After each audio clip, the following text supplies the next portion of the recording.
Did you know that the space between your skin and the person standing behind you in a dark room is thinner than a sheet of paper? Most people believe that once they close their eyes, the world remains exactly as they left it. But the reality is far more terrifying. We are never truly alone, and the shadows we ignore aren't just patches of darkness, they are actually watching us, waiting for the exact moment our breath hitches to slip through the veil. It only takes 5 seconds for your life to completely unravel. Yet you're about to embark on a journey that spans over 55,000 words of the most harrowing truths ever whispered about the human soul. I am a silent observer of the macabre, someone who has spent a lifetime cataloging the moments when the mundane world cracks open to reveal the abyss staring back. And today, I'm inviting you to look with me. Welcome to this gathering, a place I call Chilling Lullabies. Before we settle into the darkness, I have a quick heads up for you. I've made sure there are only a few ads in the first few minutes, and after that, the rest of this journey is completely ad-free. I want you to be able to lose yourself in these halls without being pulled back to the surface. I truly believe you won't find stories quite like these anywhere else. They aren't just fables, they are echoes. If you find yourself looking over your shoulder as we progress, or if you feel a sudden, inexplicable chill, consider hitting that like button or subscribing. It tells me that you're as much a part of this darkness as I am. And please, let me know in the comments where you're tuning in from and what time it is for you. Whether you're in a rain-slicked city at 3 a.m. or a quiet suburban bedroom, it makes us feel like the global community of the haunted that we truly are. Now, let's begin our evening together. There is a secret that the universe is trying to tell you through the static of your radio and the creak of your floorboards. A secret about the price of hope and the terrible cost of survival. We all like to think we have a future, but for many, that future is already written in a place they'll never see. Think about that for a second. Every choice you've made, every desperate prayer you've whispered into the void, what if the answer was already recorded before you even opened your mouth? I found the first piece of the puzzle in the ruins of an abandoned Chicago diner, a place where the air still smelled like grease, old cigarettes, and a lingering sense of regret so thick you could almost taste it. The diner was a skeleton of a building, located on a street that the city had forgotten decades ago. I was there as a silent observer, looking for things that don't want to be found. Hidden beneath a floorboard held down by rusted, hand-forged nails was a blood-stained ledger. Its leather cover was cracked like ancient, sun-baked skin, and the weight of it in my hands felt unnatural, as if it held more than just paper. This isn't just a book of accounts. It is a gateway, a collection of records for souls that reached the end of their rope and found something waiting to tie the knot. You see, everyone has a price already written down somewhere, a specific calculated value for their desperation, their love, or their fear. You might not know your number yet, but I can assure you, the bill is coming, and it is always paid in full. We navigate our lives thinking we are the masters of our own narratives, believing that we have agency over our destinies. But this ledger suggests otherwise. It suggests we are merely passengers in a grand, dark machinery that grinds forward regardless of our screams, regardless of our pleas for mercy. This is not a collection of mere bedtime stories. It is a documentation of the unspoken, a mapping of the territory where hope goes to die, and something far older, far colder, takes its place. Have you ever felt that sudden drop in temperature when you walk through an empty room? Or that prickle on the back of your neck when you're certain the house is empty? That is the ignored shadow. That is the presence that knows your price. The danger isn't in what we see. It's in what we choose to overlook. We ignore the signs because the alternative, acknowledging that the abyss is not just looking at us, but reaching for us, is too much for the human mind to bear. But tonight, we aren't going to look away. We are going to lean in. As I open that heavy, stained cover for the first time, the ink seemed to pulse under the dim, flickering light of my flashlight. The names on the yellowed pages shifted as if they were still breathing, as if the people they belonged to were still trapped within the fibers of the paper. This ledger doesn't just record deaths, it records transitions. The first entry isn't just a story, it's a warning. It belongs to a man who thought he could outrun his past, a man who believed that if he just kept driving, the things he'd done would eventually disappear in the rearview mirror. He took to the long, lonely stretches of Route 66, the mother road that has swallowed more secrets than any other highway in America. He thought he was alone in his car, nursing his regrets and looking for a fresh start. only to find that some passengers don't need a seat to take up space. They don't need to open the door to get inside. They just appear. As the ink on the first page of the Chicago Ledger begins to glow with a sickly, spectral light, it pulls us back through time and space. It pulls us into a dive bar called Rusty's, a place that smells of damp sawdust and stale beer, where the first name in the book is waiting for the light to fade. If you're listening to this right now, pay close attention. If you feel like something is sitting in the corner of your eye, don't turn too quickly. Just listen, because once you've seen your name in the ledger, or once you've heard the stories it contains, there is no turning back. The first person on our list, a man named Dale Kovach, is about to find out that hope is a very expensive currency. He's sitting in a booth right now, thinking he's found a way out of his failures, unaware that a hitchhiker is already waiting at the next turn, and this hitchhiker isn't looking for a ride. He's looking for a way to let go of a weight that would crush a living heart. Are you ready to see what happens when the bill finally comes due? Stay with me, because the first story is only the beginning of what the ledger has to reveal.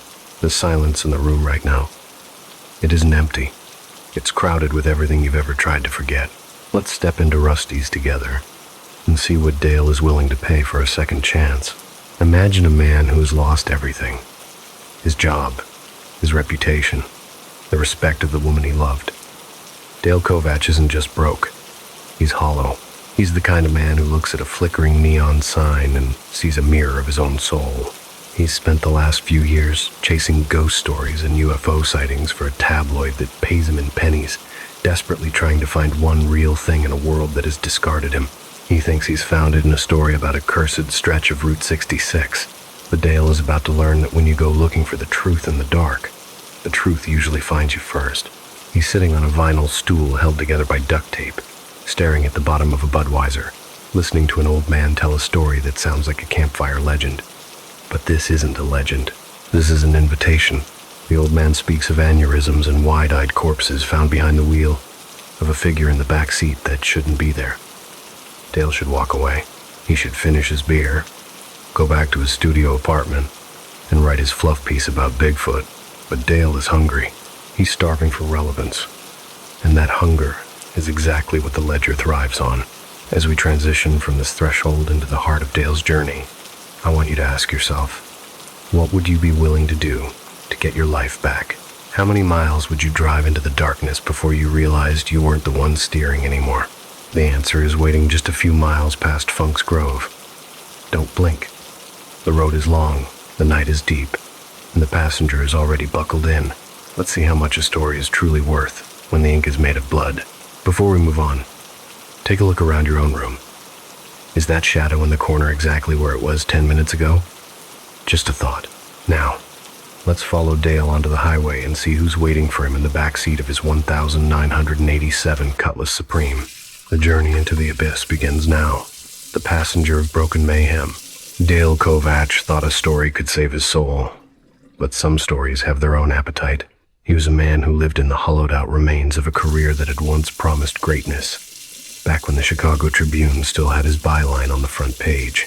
Now, he was just a disgraced journalist, a shadow of the investigator he used to be, nursing a lukewarm Budweiser at Rusty's. The bar itself was a relic, a dive that smelled of stale tobacco, spilled regret, and lost causes, where the duct tape on the vinyl stools was the only thing holding the atmosphere together. No one named Rusty had owned the place since Jimmy Carter was in the White House. But in a town like this, names stuck long after the people were gone. Dale was 42 years old, and his life had the structural integrity of wet cardboard. His wife had left him 3 days after the Tribune fired him for inventing sources, and his bank account was currently a collection of zeros that kept him awake at night. He was currently pretending that his next assignment for Midwest Mayhem, a rag that paid 50 cents per column inch for sightings of bat boys and miracle apricot pits, wasn't the final nail in his professional coffin. He sat there, feeling the grit of the bar under his fingernails, wondering if he had any real words left in him. That was until the old tow truck driver 2 stools down started whispering to the bartender about the Route 66 Reaper. Dale's ears perked up with the instinct of a hunting dog. This wasn't just another Bigfoot story. This was something different. The old man spoke of a 12-mile stretch between Funk's Grove and Shirley, Illinois. Not the sterile interstate, but the real Route 66. The one where the 1,950 seconds went to die and were never buried. I pulled 4 bodies off that stretch myself in 72, the old man croaked, his eyes the color of dirty dishwater. He described the scenes with a haunting precision. Drivers found slumped over their wheels, engines still idling, eyes wide open, staring at the rearview mirror with a terror that defied medical explanation. The doctors called them aneurysms, a cluster of bad luck. But the survivors, the terrified passengers who made it out, all spoke of someone else being in the back. A hitchhiker who hadn't been there when the journey started. Kovac sensed a scoop, a career-saving narrative that could pull him out of the gutter and perhaps even get him a shot at redemption. He ignored the cellular chill in his DNA, the ancient instinct that told him humans were once prey, and decided to hunt the Reaper. He left a $5 bill on the bar, more than he could afford, and walked out into the October wind that smelled like burning leaves and corn ethanol. His vehicle of choice for this descent into madness was a 1,987 Cutlass Supreme. To any other observer, it was a rusted hunk of American iron, but to Dale, it was a metal coffin on wheels. The passenger door didn't lock, and the engine hummed with the vibration of 190,000 miles of regret. For 14 nights, he drove that 12-mile loop between Funk's Grove and Shirley. He kept the windows cracked despite the cold, radio off, wanting to hear every groan of the road. He talked to the empty car, his voice echoing in the vinyl cabin, inviting the ghost in. "I'm listening," he'd whisper to the darkness. "Tell me your story." On the 15th night, October 28th, the world changed. He was 3 miles past Funk's Grove when his spine went cold for no reason. This wasn't scared cold. This was a fundamental shift in the air. The temperature inside the Cutlass dropped until Dale could see his own breath. He looked in the rearview mirror and his heart nearly stopped. There was a man in his back seat. The man was sitting centered, hands folded in his lap, wearing a brown suit that looked like it had been plucked from a 1,957 Sears catalog. His hair was perfectly parted and slicked back with pomade, reflecting the faint dashboard lights, and his face was so utterly unremarkable that Dale felt he might forget it while he was looking at it. He was a beige man in a beige world, except for the fact that he was currently a ghost. Dale's hands locked on the wheel, the Cutlass drifting toward the gravel shoulder. He corrected the steering on autopilot, his conscious mind blue-screening with fear. The man didn't move. He didn't blink. Dale's mouth was so dry, his tongue stuck to his teeth. He tried to speak, but his throat had closed. Finally, the passenger leaned forward slightly. When he spoke, his voice didn't sound like it was coming from the air around them. It sounded like it was coming through a telephone line from 1,952 thin, distant, and crackling with a static that seemed to vibrate in Dale's teeth. "Pull over," the man requested. Dale's foot hit the brake before his brain could approve the action. The man introduced himself as Arthur Gaines. He wasn't a monster, not in the traditional sense of something that hungers for flesh. He told Dale he had died in 1956, a steering column through the chest just 2 miles from where they were parked.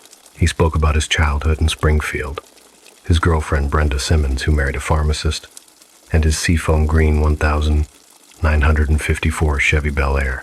But as they sat in the wagon wheel diner during the dead hours between 2 and 4 a.m., Dale realized that Arthur was a psychopomp who had lost his way. He was a guide for souls who had forgotten the path to the light. He was stuck in a loop, manifesting in cars and accidentally killing the drivers because of the sheer cosmic weight he carried. Arthur explained that he was attached to hundreds of souls he couldn't deliver, dozens of people who were waiting for him to show them the way. When he appeared in a car, that weight dropped onto the driver's brain like an anvil, causing an instant cerebral hemorrhage. Dale was writing it all down on a legal pad, his hand cramping as he filled 60 pages. The journalist in him was already composing the pitch, biography of a ghost. He convinced himself he was writing the story to free Arthur, to give the ghost a physical anchor in the world of ink and paper so he could finally ground himself and let go of the souls he carried. If Arthur existed in the physical world through weight and pages, maybe the loop would break. But secretly, Dale was writing to save himself. He needed the bestseller. He needed the $85,000 advance his agent, Laura Novak, had secured in a 3-way auction. He needed to not be a punchline anymore. He polished the prose until it gleamed, titling the work, "The Passenger Manifest." He described Arthur's face in careful, surgical detail. The unremarkable nose, the thin tie, the pomaded hair, wanting every reader to see the ghost exactly as he had. The book became a sensation. It hit the New York Times bestseller list in its third week. NPR booked him. Netflix reached out for a docuseries.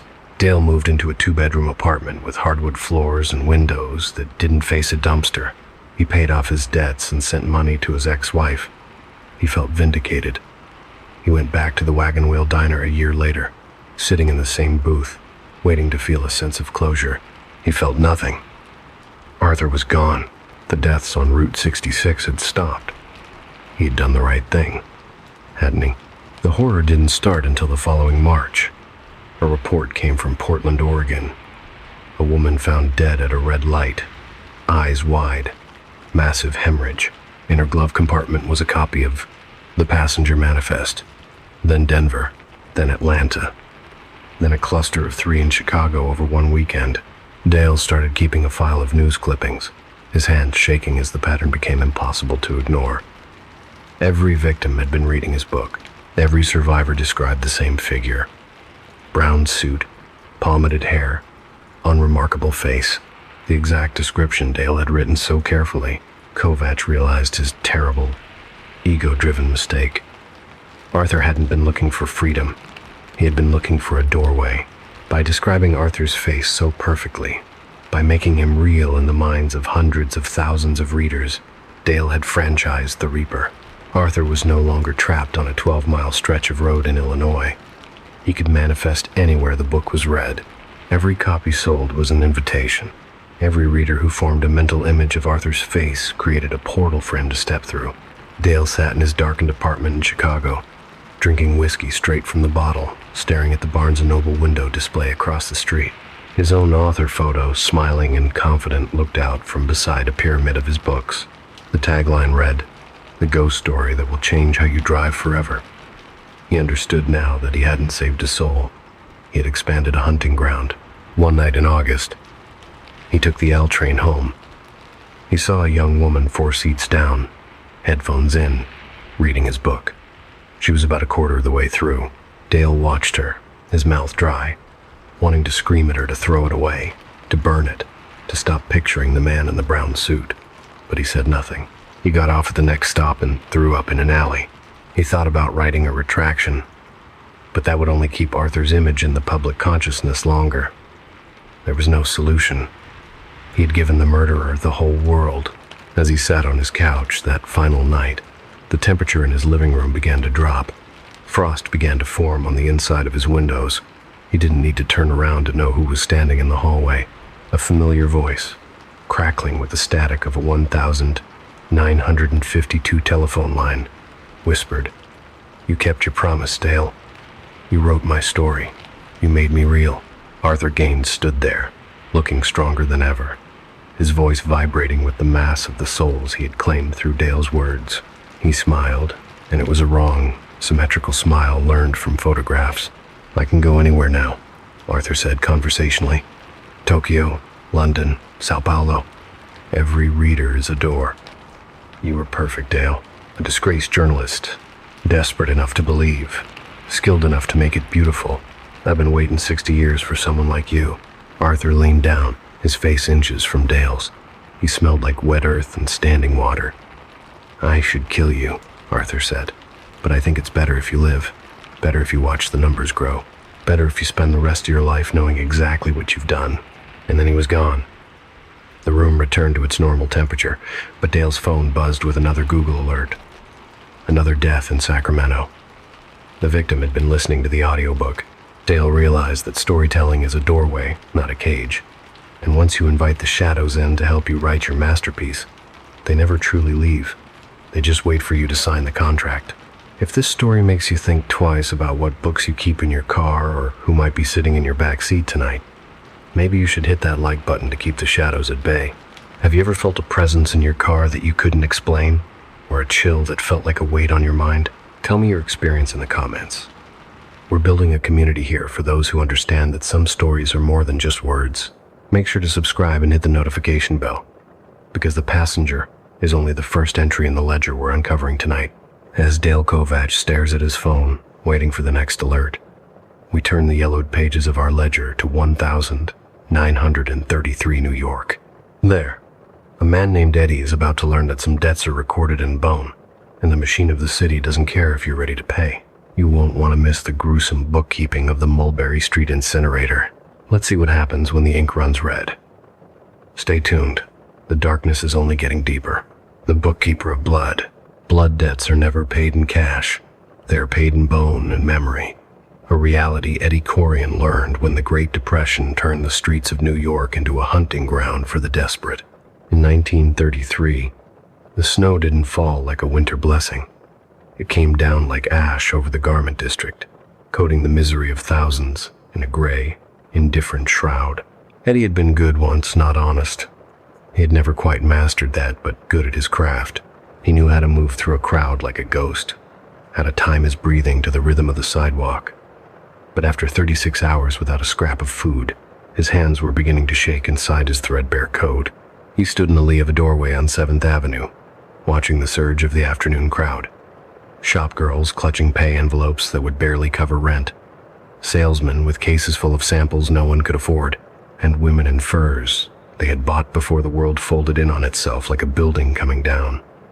Eddie's conscience had made its last whimper days ago before he strangled it for a crust of bread. Tonight, he would eat. That was the only mathematics that counted anymore. Have you ever been so hungry that your own thoughts start to taste like copper? Eddie was there. Every face in the crowd was just a potential meal. Every heavy coat a barrier between him and survival. If you're watching this and thinking, I could never do that, just remember, hunger is a master that doesn't accept excuses. Hit that like button if you've ever felt the sheer desperation of a city that has forgotten your name. The old woman appeared at 2:03 p.m., materializing from the press of bodies like a photograph developing in a chemical bath. She moved wrong, too slow for the city's frantic pulse, her head jerking in little motions like a scavenging bird. Her coat was fine wool, but decades out of style, and the handbag she clutched was heavy enough to anchor a boat. Eddie felt his pulse quicken. This was the mark. He stepped into the flow, letting the momentum carry him closer. The slush crunched under his boots, and somewhere, a car horn bellowed like a dying animal. He caught her on the left side, a gentle shoulder bump to make her stumble. His right hand shot out as if to steady her, while his left found the handbag's worn leather handles. In less than a second, Eddie was gone, diving between a delivery truck and a taxi, leaving the woman's protest to be swallowed by the city's roar.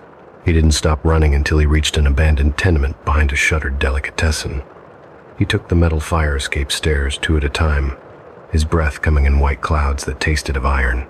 Inside a third-floor room where the wallpaper peeled like sunburnt skin, he dropped the bag. It hit the floorboards with a dull, wet thud. Eddie's hands shook as he unbuckled the clasps, expecting the crinkle of paper bills or the glint of jewelry. Instead, a smell hit him, something sweet and thick that coated the back of his throat, a scent that reminded him of a butcher shop left without ice in July. The first thing to spill out was a roll of surgical instruments wrapped in oilcloth. The fabric was stained a deep, oxidized red. Eddie touched a scalpel, but its blade was corroded, pitted with dark spots that looked like dried rust or old blood. Then came a bundle of silk, knotted at the top like a beggar's sack. When he untied the knot, he made a sound he didn't recognize, a half sob, half retch. 3 human fingers tumbled onto the scarred floor. The first was greenish-black and bloated. The second was desiccated to leather and bone. But the third was fresh. He could still see the pale half-moon at the base of the nail and the distinct whorl of the fingerprint. He scrambled backward, his spine hitting the cold brick wall. The fingers lay there like silent accusations. As he stared, a terrible recognition began to dawn on him. He looked at that third finger, the fresh one, and noticed the knuckle was bent slightly to the left. Healed wrong after a childhood accident involving a taxi door. Tommy, he whispered. His brother Tommy had stopped answering the door at the Canal Street rooming house a week ago. Eddie had told himself Tommy had just skipped town to outrun his debts. But the finger on the floor told a different story. Imagine finding a piece of your own family in a stolen bag. If this twist just sent a shiver down your spine, Comment "Justice" below. We are diving deep into the darkest accounting of 1933. Don't forget to subscribe, because the machine is only getting started. Lunging for the bag again, Eddie upended it completely. A leather wallet fell out, containing exactly $17 and a ledger page torn from a larger book. The names were written in fountain pen. The ink turned brown with age. His eyes skipped down the list past dates going back years. Then he saw it. Thomas Corian, November 19th, 1933. $45. Below that, in ink so fresh, it still held a faint sheen. Targeted disposal, November 25th, 1933. That was yesterday. Tommy hadn't run. Tommy had paid a different way.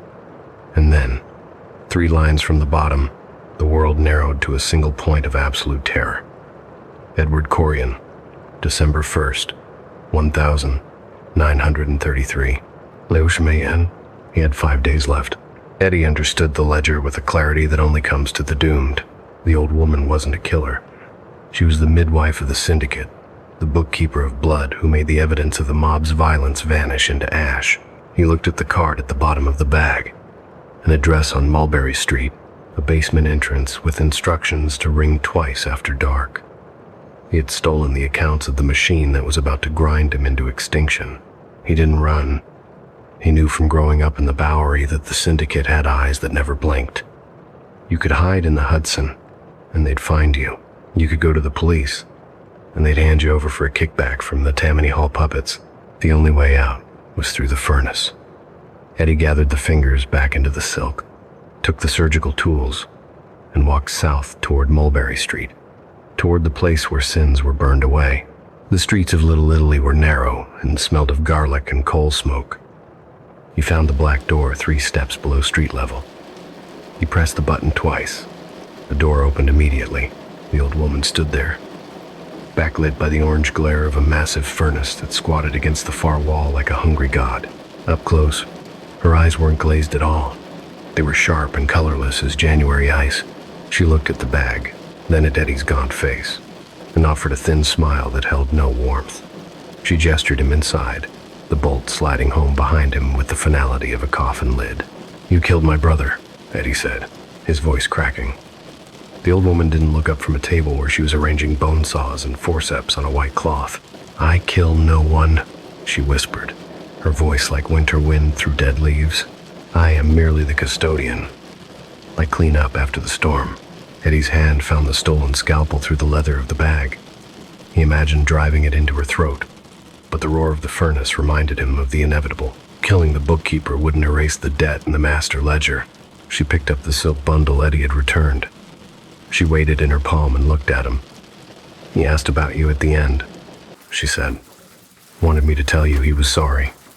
They all do." Eddie's legs gave out, and he sank onto the bottom step.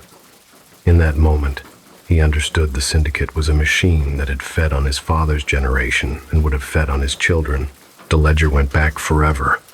5 days, the woman said. It wasn't a question. She picked up the scalpel he had dropped and set it back on the table with practiced efficiency. December 1st, 7, the room upstairs. "Your brother was brave. The brave ones are always the easiest. What would you do if you saw your own expiration date? Would you run? Or would you eat your last meal with dignity? This isn't just history. It's a warning about the systems we think we can outsmart."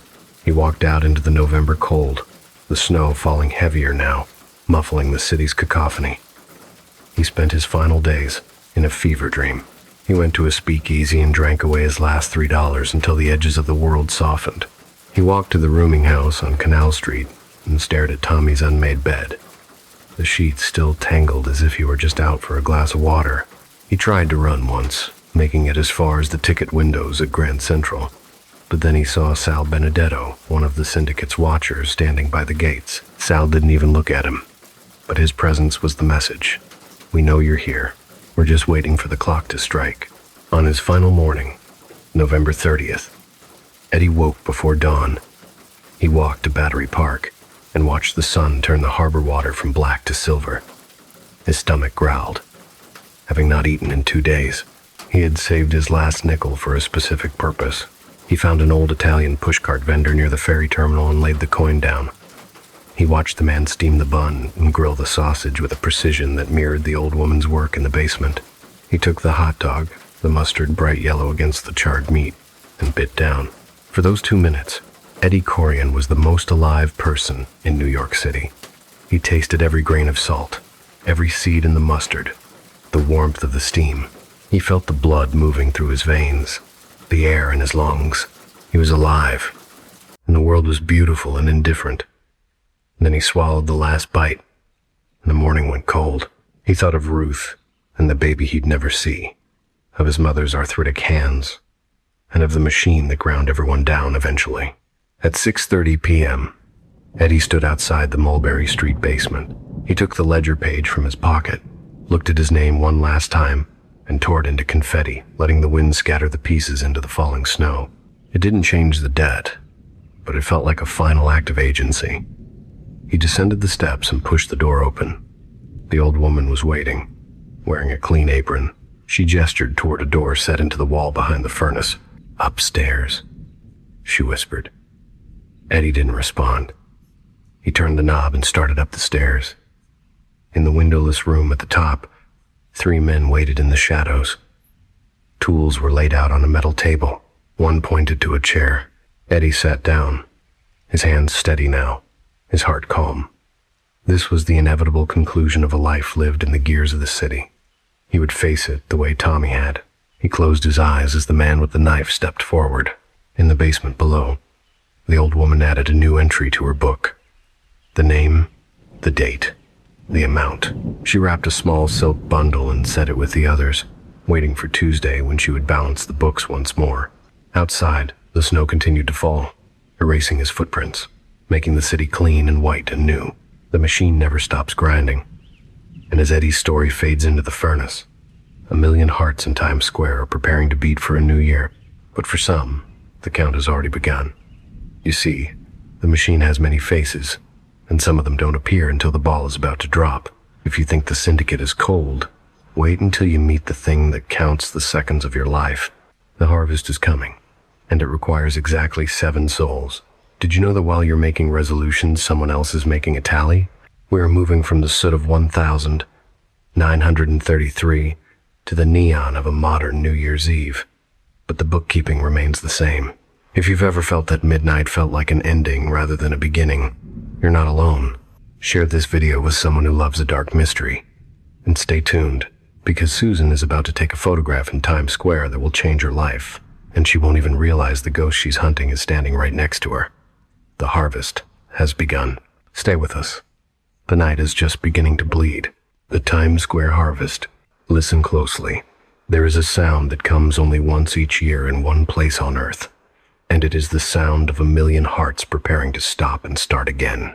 Times Square on New Year's Eve is a clock made of flesh, a timepiece wound by hope, cheap champagne, and the terrible human need to believe that midnight means something. The ball descends like a chrome teardrop, like God's own pocket watch, and below it the crowd surges a sea of upturned faces, bright as new pennies, mouths open to catch falling time itself. I have been counting them for longer than your grandfather's grandfathers drew breath. 7, I think, watching the crowd gather as afternoon bleeds into evening. 7 tonight.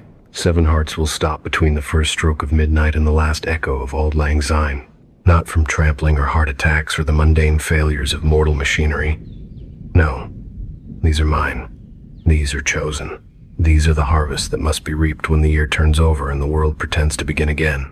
You cannot see me. I am the cold that makes you button your coat. I am the moment between breaths when you wonder why you came here at all.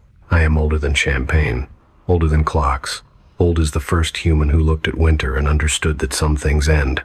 I used to have a name, but I've worn it smooth with use, the way a river stone loses its edges. Now I am just the counter, and tonight I count to 7. Number 1, the photographer. She arrives at 4 p.m. when the light is still diamond hard and the cold snaps at exposed skin like a small dog. Susan Henning, 53 years old, wool coat gone threadbare at the elbows, camera hanging from her neck like an albatross made of Japanese glass and German engineering. She's been coming here for 15 years, which means she has taken approximately 180,000 photographs in Times Square, and in none of them has she found what she seeks. Her daughter. The words are stones in her mouth. Susan positions herself near the police barriers on 7th Avenue where she can see 3 intersections at once. She begins to shoot. Click, click, click. The shutter sounds like a heartbeat, like a metronome of obsession. Emma Henning vanished on a Tuesday in October, 16 years ago. She was 7 years old. Blonde hair and pigtails, red sneakers with white laces. Susan has convinced herself that the man who took Emma would have raised her and brought her here to see the ball drop. This is the architecture of her survival. But here is the tragic blindness of grief. Susan is scanning the crowd through her viewfinder, looking for a ghost that stands just 3 feet to her left. A young woman, 23 years old, blonde hair gone ash brown, her gap-toothed grin corrected by orthodontics her kidnapper paid for. Emma has been standing next to her mother for 10 minutes, waiting for Susan to lower the camera to see her. Emma opens her mouth, closes it, then whispers "Mom," but the syllable dissipates like fog. Trauma has rewired Susan's brain. The woman standing next to her is not the 7-year-old she has trained herself to see. Emma reaches out, her hand hovering near Susan's shoulder, but the crowd roars, a horn bellows, and Susan steps away, chasing a better angle on a girl in the distance who looks nothing like her daughter. Emma will follow her for 3 more hours before finally giving up at 11:47 p.m. Susan will never know how close her prayers came to being answered. This is not my doing. This is just the mathematics of broken things. Number 2 and 3. The couple. They are young and beautiful and already dead, though they don't know the last part yet. Robert and Catherine. He is 24. She is 22. They arrived at 6 p.m., staking out a spot near the center. Robert holds Catherine's hand. She leans into his wool coat. They are so happy it burns like magnesium. But look at the clothes. Catherine's coat is a style that hasn't been fashionable since Eisenhower was president. Robert's hat is a fedora, narrow-brimmed. The advertisements on the billboards glow with incandescent light, not LED. It is 1,962 inches their corner of Times Square. It is always 1,962 for them. They do not notice that no one touches them, or that they cast no shadows. On December 31st, 1,962, a panic started in the crowd. The surge crushed 13 people against the barriers. Robert and Catherine were among them. She died first. He died trying to shield her. Some loves create their own gravity, bending time into a loop where the dead can relive their happiness once a year. Except tonight is different. At 8:15 p.m., Catherine stops mid-sentence. Robert is telling her about the apartment they'll rent in Greenwich Village, an apartment they will never see. Catherine's face goes slack. She remembers. It comes in fragments. Last year's kiss. The year before. 63 iterations of this night. Her whisper cuts through the crowd like a scalpel. I think we died. Robert's face goes white like paper. He searches for a heartbeat and finds only an absence shaped like forgetting. They stand as stones in a river of the living. Catherine asks him when he last felt warm, when he last felt hungry, when he last felt anything except this single moment stretched across decades. They make a pact. They will stay awake. They will not kiss when the ball drops. They will not give the loop what it needs to close, and watch them hold each other with the desperate attention of people about to lose everything. At 11:59 p.m., as the crowd counts down, 10, 9, 8, they just look at each other. Midnight. The ball reaches the bottom. Confetti falls like ash, and for the first time in 63 years, they do not kiss. Catherine begins to fade like morning fog. Robert follows, but as they vanish, Catherine smiles. She can feel warmth again, a heartbeat, like a drum announcing the end of exile. They fade completely at 12:01 a.m., still holding hands. Better to be free, even if freedom means ending. My 7 are scattered like seeds. A man in his 60s who came here to prove he's not invisible. His heart will stop at 12:47 a.m. A teenage girl with purple hair who swallowed 30 time-release sleeping pills 2 hours ago. A college student with an undiagnosed aneurysm. a homeless woman whose hypothermia has passed the point of no return, a tourist from Japan with a pulmonary embolism, 6 hearts marked, 6 souls for the harvest. But the seventh is why I have come here every year for 317 years. Her name is Delilah Mercer. She is 9 years old, and she is dying. Acute lymphoblastic leukemia, aggressive and resistant to every cocktail the doctors have tried.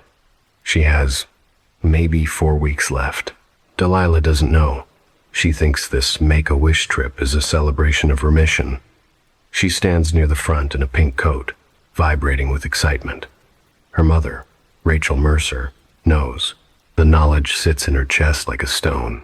She knows that at 12:23 a.m., when the crowd surges, Delilah will stumble and hit her head on a metal barrier. It will be a blunt force impact of 6.2 on the trauma scale.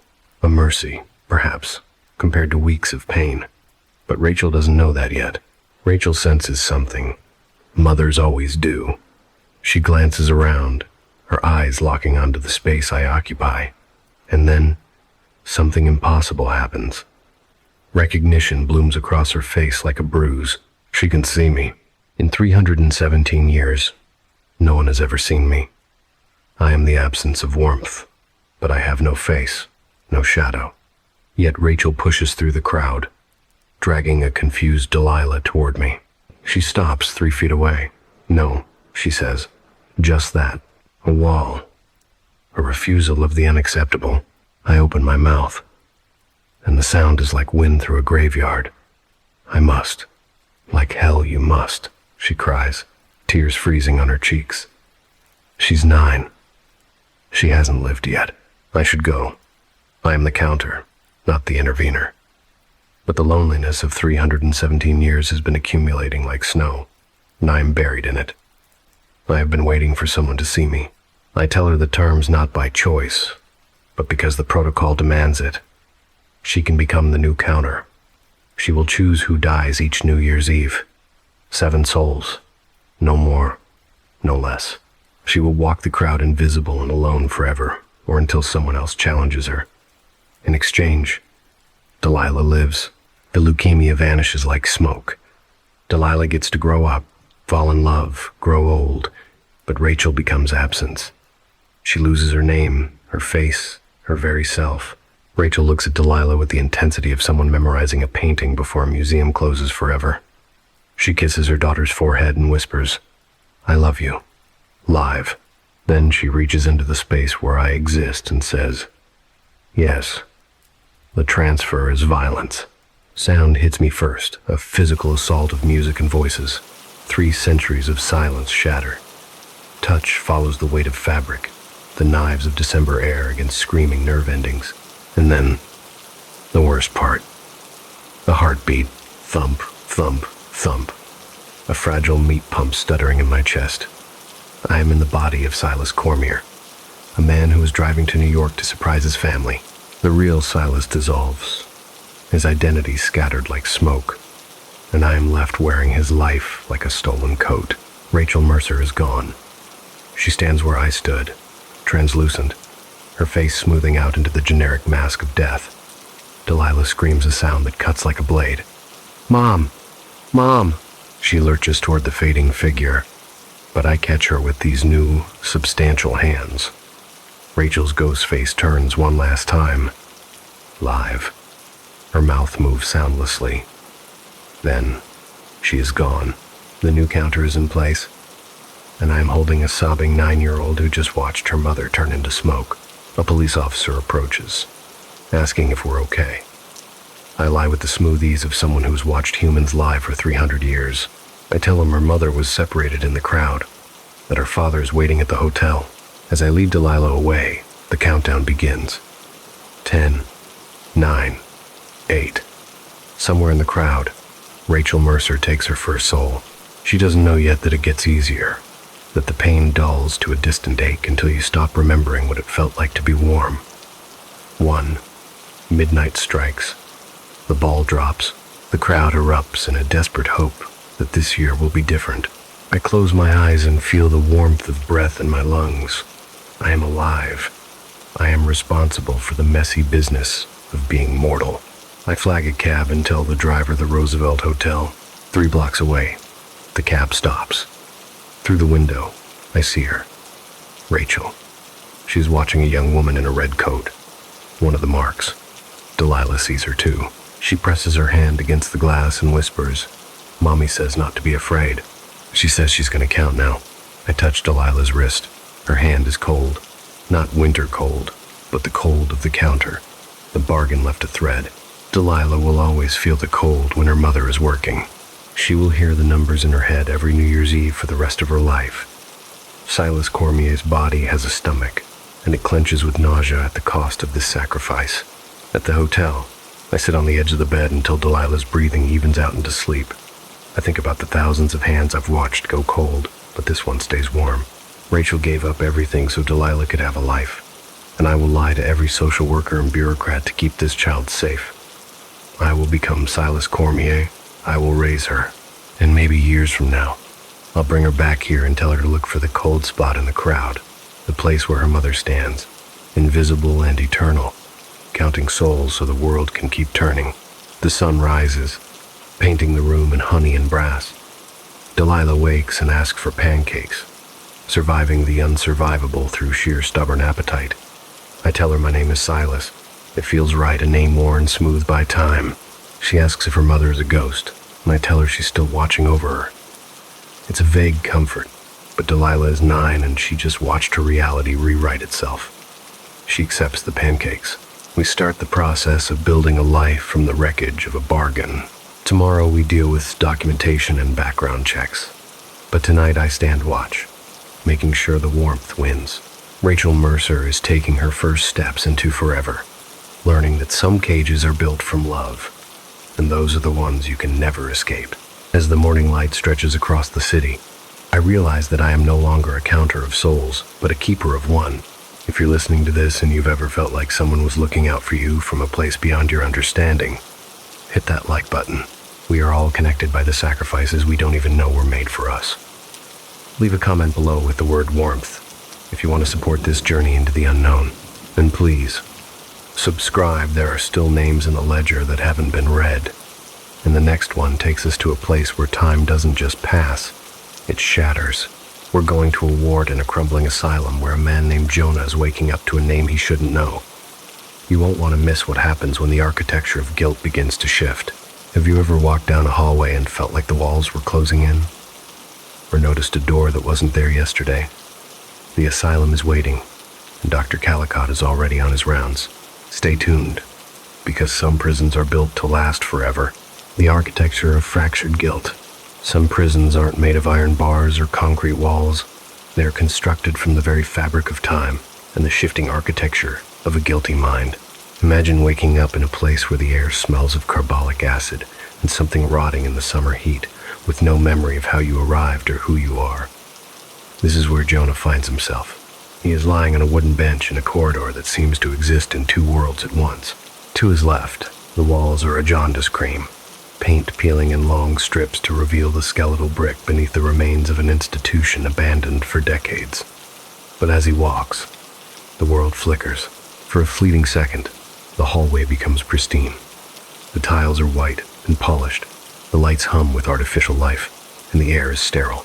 He's standing at the threshold of a temporal anomaly, trapped in an asylum that breathes between the 1,920 seconds and a decayed future.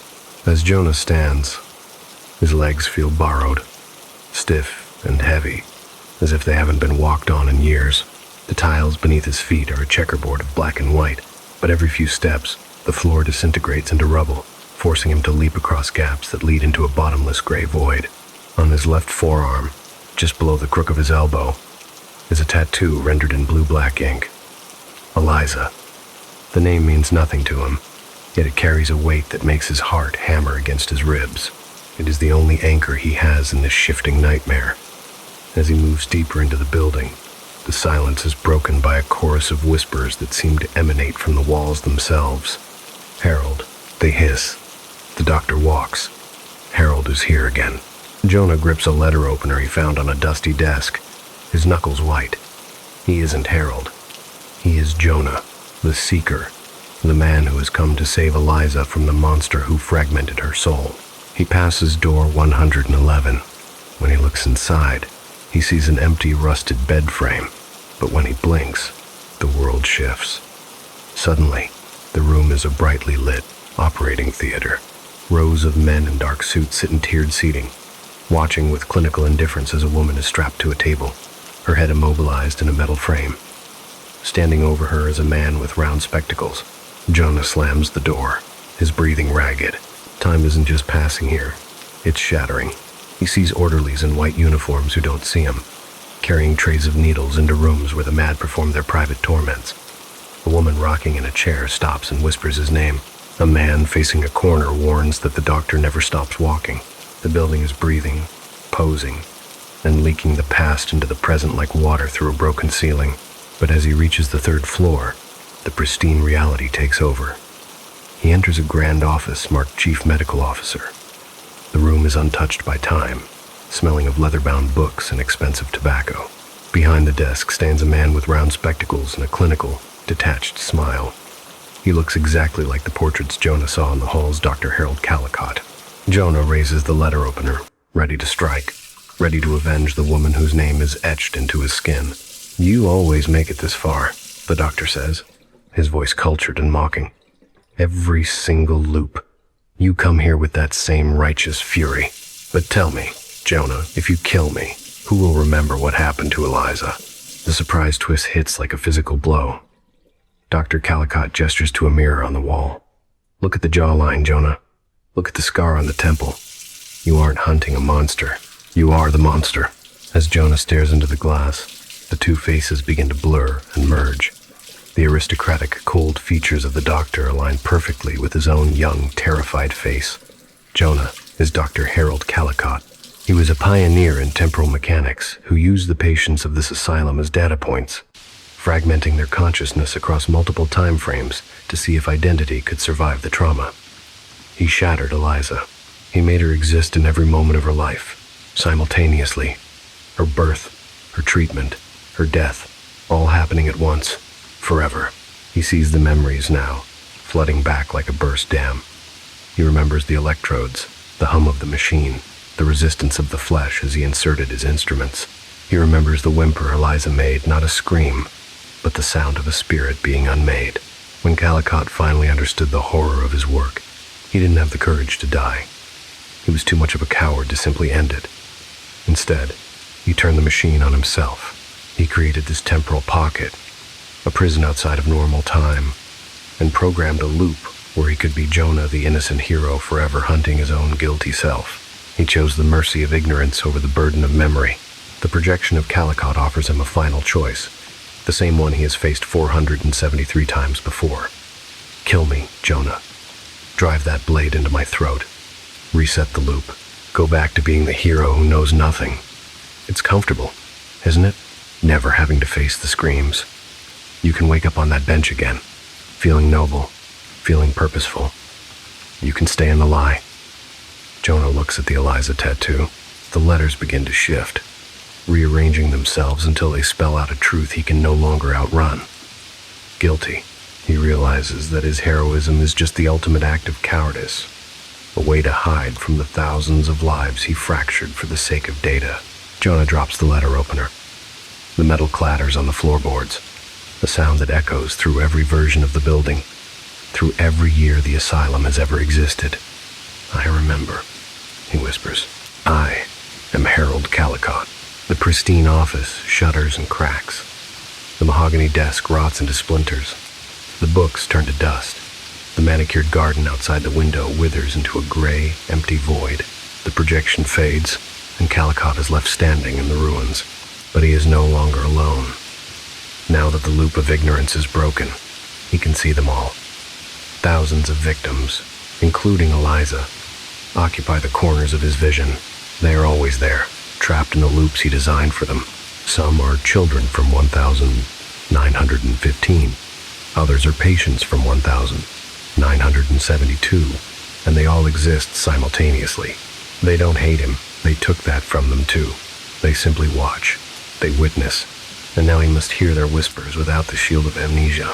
He has descended into an eternity where he is both the witness to his crimes and the victim of his own architecture. He sits at the decaying desk and picks up a pen to record day one of his punishment, a day that will never end. Walking is my penance, he writes. Observation is my sentence.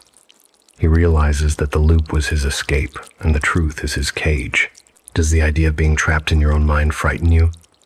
Have you ever felt like a decision you made years ago is still following you, waiting for you to look it in the eye? If this mind-bending twist left you questioning reality, hit that like button. We're exploring the darkest corners of human conscience here.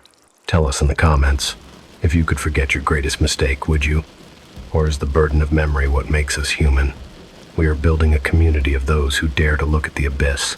Don't forget to subscribe to Chilling Lullabies, because while Dr. Calicut begins his infinite walk through the halls of fractured guilt, our ledger is already turning to a modern highway. The Arizona desert is vast, and on a road that stretches into nothingness, Silas Corbett is carrying a cargo that makes the whispers of an asylum sound like a mercy. He's been promised $22,000 to keep a refrigerated trailer at exactly 37 degrees, but the scratching sound coming from the back isn't on the manifest.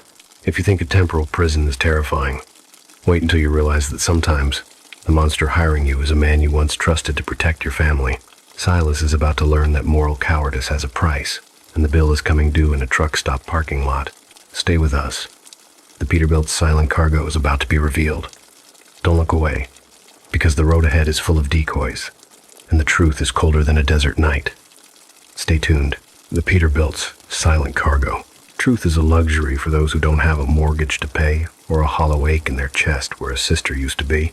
Silas Corbett knew this better than anyone as he gripped the worn steering wheel of his Peterbilt, the engine's rumble, the only thing keeping the Arizona silence from swallowing him whole. He had been promised $22,000, blood money, though he didn't call it that yet, to move a refrigerated load from a shuttered meatpacking plant in Phoenix to a warehouse in Reno that didn't exist. His employer was Chief Winston Miller, a man with silver hair and a professional smile that promised safety but delivered only decoys. Silas needed the cash to save his home, a desperate gamble that required him to ignore the rhythmic scratching coming from the trailer behind him. Scratch, scratch, scratch. It sounded like fingernails on metal, a desperate, living plea that Miller insisted was just ice buildup on the refrigeration coils. The desert night was an indifferent witness to Silas's internal war. Every time that refrigeration unit shuddered to life, Silas felt a jolt in his own nervous system, a mechanical echo of a dying pulse. He was 41 but felt 60. The weight of his sister Clara's disappearance 5 years ago having carved deep canyons into his face and soul. Miller had been the one to lead that investigation in Navajo County, the one who sat across from Silas in a windowless room and offered a sympathetic hand when the trail went cold. Now, that same hand had handed him a thick envelope of $100 bills and a prepaid phone programmed with a single number. Don't open the doors, Silas. Maintain 37 degrees. Don't stop for anyone. There are people who don't understand the nature of private commerce who would like to intercept this cargo. Silas had nodded, the calculator in his head drowning out the alarm bells in his gut. But somewhere past Kingman, the world tilted and the lie began to fray at the edges. A set of high beams flashed behind him, reflecting off the desert dust like searchlights. A black SUV accelerated, cutting across his bow and forcing the multi-ton rig toward the gravel shoulder. Silas hit the air brakes, the hiss of the tires sounding like a long, drawn-out sigh of resignation. He climbed down from the cab, his boots crunching on stone that had been baked by the sun and cooled by the indifference of the stars. Out stepped Robert Renfro, a retired FBI agent with eyes like winter sky and a face that suggested he had seen the worst things humanity had to offer and lived to document them. He didn't come with a ticket book or a badge he intended to use for paperwork. He came with a tactical team and a horrific accusation that made the cold desert air feel like a blizzard.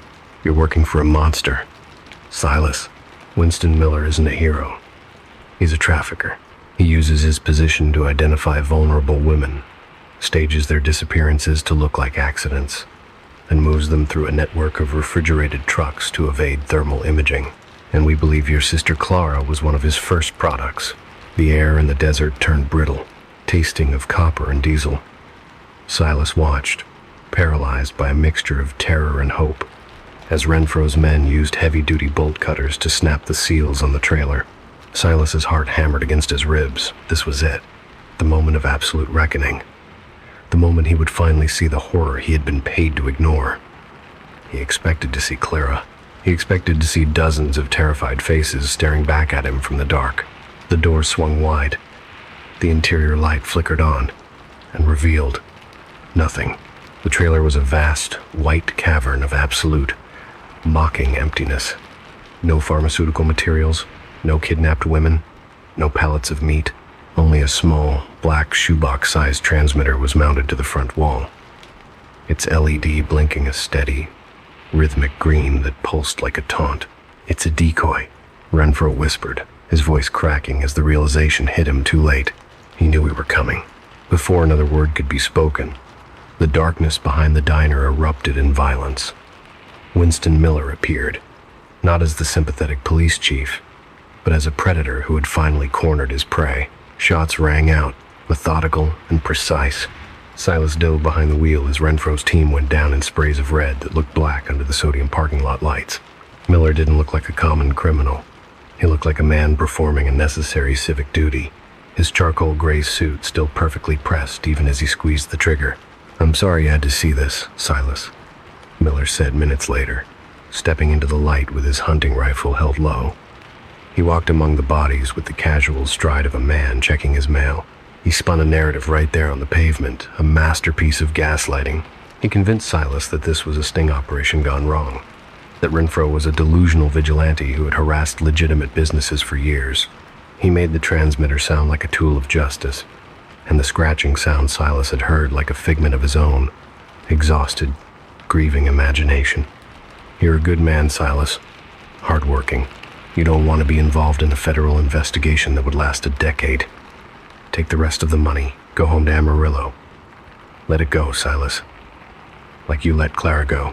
Silas Corbett looked at the bodies of men who had died trying to save his sister. He looked at the empty white trailer. He looked at the thick envelope of cash. And in that moment, he made a choice that would haunt every second of his remaining life. He chose the money. He chose the quiet life. He chose to believe the lie because the truth would have required a courage he didn't possess and a sacrifice he wasn't willing to make. He testified that Miller acted in self-defense. He watched as Renfro was led away in handcuffs, a man branded a murderer by the very system he had tried to protect. Silas married a woman named Janet, a kind woman who never asked about the desert or why he sometimes woke up screaming. He paid off his debts and lived in the comfortable static of ignorance for 23 years. He convinced himself that the scratching sound had been a recording, a psychological trick Miller used to keep him on edge. He lived as a reasonable man in a world that rewarded silence. But the universe has a way of returning what was stolen. A thumb drive arrived in the mail decades later, an unmarked package with no return address. It was a final gift from the past, sent by a team that knew they might not survive.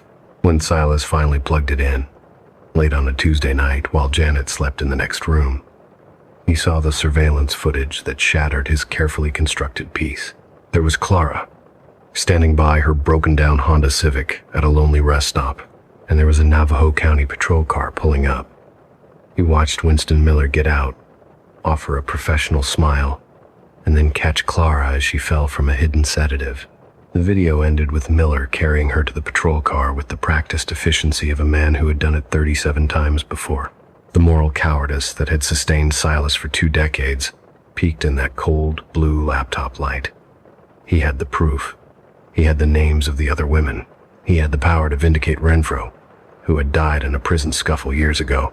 But Silas looked at the photos of his grandchildren on the mantle. He looked at his comfortable home, saved by blood money. He realized that exposing the truth now wouldn't just destroy Miller's legacy. It would destroy his own. It would reveal him as the coward who watched his sister's killer walk free for a paycheck. With a hand that shook so violently he almost missed the button, Silas highlighted the email he had drafted to the media and hit delete.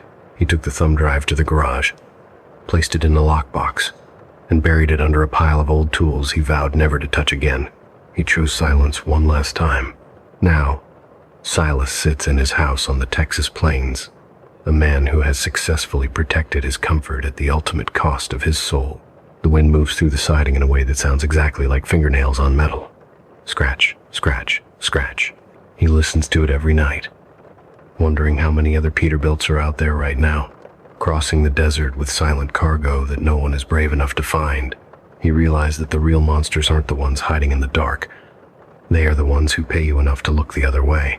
If you've ever had to choose between a hard truth and a comfortable lie, you know the weight Silas is carrying.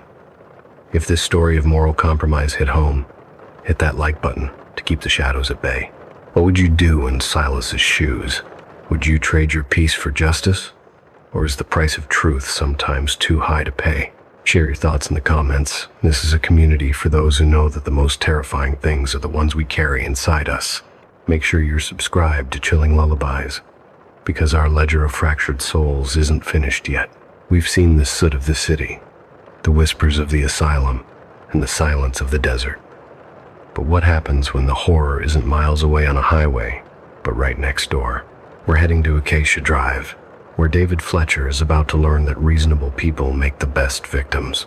He thinks he's just being a good neighbor to Emma Welton, but politeness is a weapon, and David is about to be systematically disassembled. Don't go anywhere.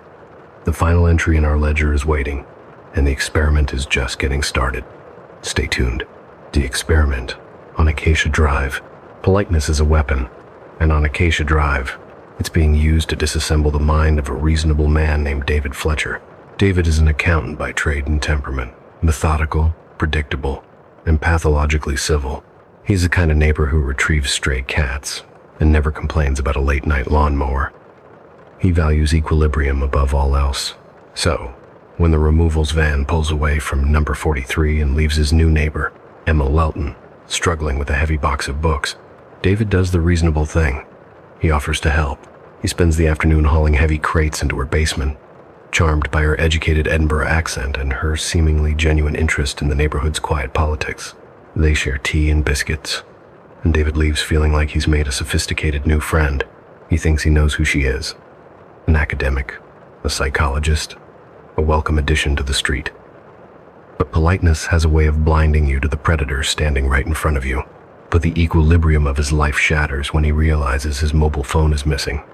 Retracing his steps, he hears a muffled, persistent ringing coming from the direction of Emma's house. It's midnight, and despite the breach of social protocol, the noise is so intrusive he crosses the street to investigate. Emma greets him with a worried smile, inviting him back into the basement to search. As they descend into the shadows, the ringing grows louder, leading David to a narrow gap behind a metal shelf. He reaches in and pulls out not one, but two phones. One is his. The other is a silver device with a cracked screen, glowing with an active call to his own number. "I found them," David says, his voice trembling. But as he looks up, the warmth is drained from Emma's face. She's standing by the light switch, watching him with the clinical detachment of a researcher observing a lab rat. "That's Philip's phone," she says matter-of-factly. "He's been waiting to meet you." David sweeps his flashlight into the far corner and sees a huddle of pale fabric. It's a man, unmoving in gray, leaning against the concrete wall. Philip didn't survive the previous neighborly encounter. Emma reveals she is a behavioral psychologist studying the limits of social compliance, how far a polite man will go before he fights. "Philip was a screamer," she sighs. "Terribly disappointing. I'm hoping you'll be more analytical."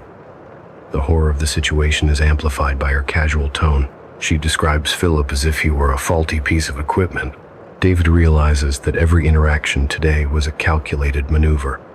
The heavy boxes, the tea, the biscuits, it was all a setup to measure his willingness to comply with social expectations. He was an experiment before he even stepped through her door. David lunges for the stairs, but Emma plunges the basement into darkness. In the blackness, he manages to strike her with the metal phone and escape back to his own house, his heart thundering like a trapped bird. The nightmare, however, is only just beginning. He tries to call the police, but the landline is dead. He tries his neighbors, but no one answers their doors. The street is silent, indifferent.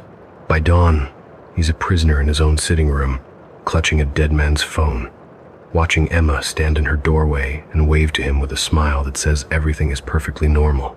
It's the kind of wave a mother might give a child, but her eyes are cold, analytical, and hungry for data. The systematic gaslighting begins. When the police finally arrive for a welfare check, Emma is a masterpiece of concern. She lets them search her basement, which is now filled only with innocent boxes of books and precisely organized shelves. There is no body, no Philip. She tells the officers that David is suffering from a traumatic grief reaction or perhaps early onset dementia. She shows them the silver phone, it's her own sentimental antique, an old heirloom. The police leave, looking at David with pity rather than suspicion. David is trapped in a house where his own reality is being rewritten by the clinical notes he finds hidden in his study. A notebook detailing his every move, his isolation, and his predictable adherence to social norms. Every time David tries to argue, Emma counters with a reasonable explanation. She suggests he's been working too hard. She offers to bring him dinner. She speaks to the other neighbors, subtly planting seeds of doubt about David's mental state. Soon, the entire street sees him as a man on the edge of a breakdown.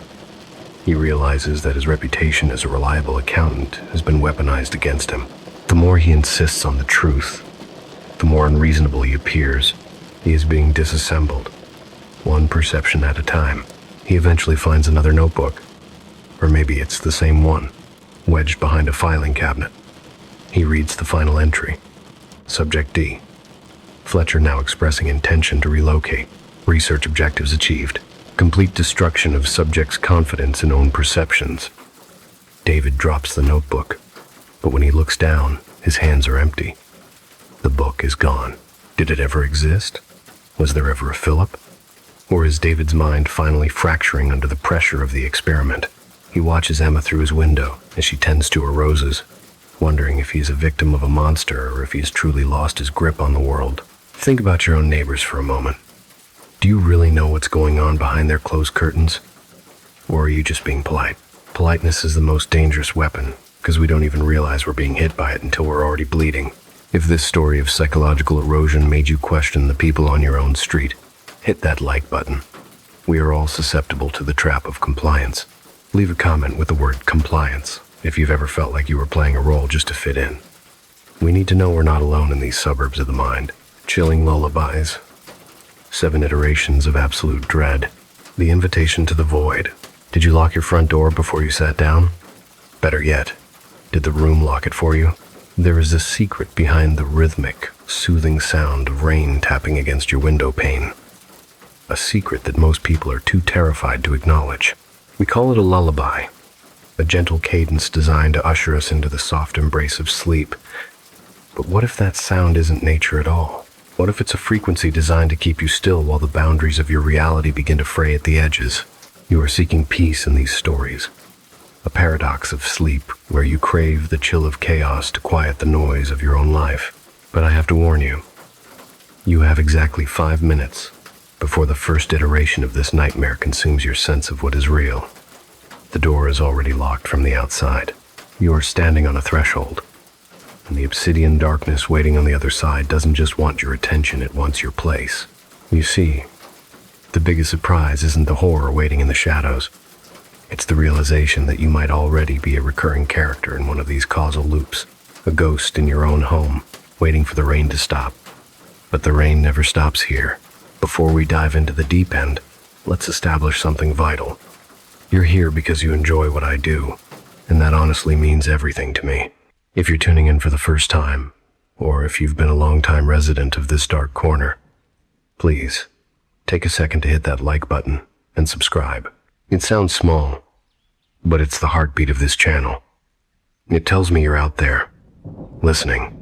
And hey, don't be a stranger, drop a comment right now. Tell me where you're watching from and what time it is for you. Are you in a quiet suburban bedroom at 3 a.m.? Or are you huddled in a break room on a late shift? Knowing your location and your time makes us feel like the global community we truly are. It turns this digital void into a shared sanctuary. Welcome to Chilling Lullabies. You've stepped into a rain-slicked sanctuary, a place where the scent of old, yellowed paper and ozone hangs heavy in the air. This isn't just a collection of fiction. It is a gateway to realities that should have remained closed, dimensions where the gears of time have jammed and the shadows have grown teeth. Why do we do this to ourselves? Why do we find comfort in the macabre? Perhaps it's because deep down, we know that the world isn't as solid as it appears. We know that the floorboards can hold memories and the mirrors can hold people who don't exist. If you miss even one detail, one flicker of movement in the corner of your eye, you might find yourself trapped in the next loop, repeating this very moment until the sun burns out. Every whisper you hear is a fragment of a truth that was buried for a reason. Every drop of water against the glass is a countdown. Can you feel it? That slight pressure at the base of your skull? That's the threshold. In this space, we don't worry about the distractions of the outside world. The ads, the noise, the frantic pace of the living, all of that fades away after the first few minutes, leaving only us and the stories. I've made sure the first 10 minutes have only a couple of light interruptions, but after that, it is completely ad-free for 7 straight hours. 7 hours of pure, unadulterated dread. I truly believe you won't find anything quite like this anywhere else, because these tales aren't just told, they are exhaled from the void. I appreciate you being here, part of this global community of watchers in the dark. It's a strange comfort, isn't it, knowing that thousands of miles away, someone else is staring at a black screen, feeling the same chill, wondering if that sound in the hallway was just the house settling. It really makes us feel connected in a way the light never could. But let's not linger too long in the hallway. We have work to do. We have layers to peel back. Think about the physical space around you right now. Is your chair positioned where you remember it being this morning? Are the shadows in the corner behaving the way they should? Most people go through life ignoring the glitches, the small inconsistencies that suggest our reality is less like stone and more like smoke. But tonight, we're going to look directly at the smoke. We're going to acknowledge the things that move when you blink. The stories tonight are different. They build with a tension that feels like a hand slowly tightening around your throat. We start with a man trapped in a loop at a high-end party, a tragedy of repetition where saving a life is just another move in a game he's already lost 462 times. Imagine the mental exhaustion of seeing the same person die over and over, knowing every word they will say before they say it, knowing the exact moment the champagne glass will shatter. It's not just a loop. It's a prison of foresight. Then, we move beneath the floorboards, where a harvest gold altar hides a secret that a father spent his entire life trying to erase. Think about your own childhood home. What's under the carpet? What's behind the drywall? We assume the places we live are benign, but a house is just a container for history, and some histories are too heavy to stay buried. We'll visit an apartment on Polk Avenue where the rent is paid in roses and the price is your very soul. Have you ever felt like your apartment was watching you, reorganizing your things when you're at work? It starts small, a moved book, a cleaned mug, but it ends with a price you can't afford to pay. We'll drive down a lonely interstate where the high beams of a stranger reveal a horror that Gerald Fisk isn't prepared to face. This is the nightmare of every night driver. The car behind you that won't pass. The lights that feel like eyes. It's a study in paranoia that'll make you think twice before you ever flash your high beams again. We'll explore the shared realities of Lyle and Owen, 2 men who find that they are dissolving into each other in a space that refuses to remain singular. What happens when your identity is no longer your own? When you start having someone else's memories? It's a quiet, existential rot that eats away at the concept of I. We'll drown in the Salmon River, only to discover that the drowning is the easy part. The wilderness is beautiful, but it is also hungry. It's a place where time doesn't follow our rules, and where the river keeps what it takes, even if what it takes refuses to stay dead. And finally, we will descend into the Tampa sewers, where a municipal conspiracy has been feeding a century-old hunger.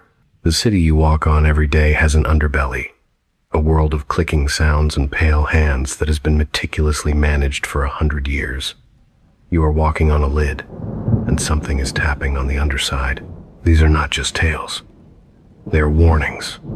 They are iterations of dread designed to test the limits of your perception. If you're ready to see the world as it truly is, if you're brave enough to acknowledge the obsidian darkness, then stay with me.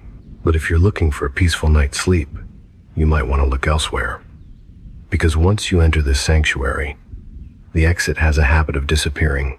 Before we start story 1, I want to challenge you. Don't just listen. Immerse yourself. Put on your headphones, turn down the lights, and let the rain sounds blend with the room. If you find yourself wanting to look over your shoulder, don't fight the urge. That's just your instinct telling you that the sanctuary is working.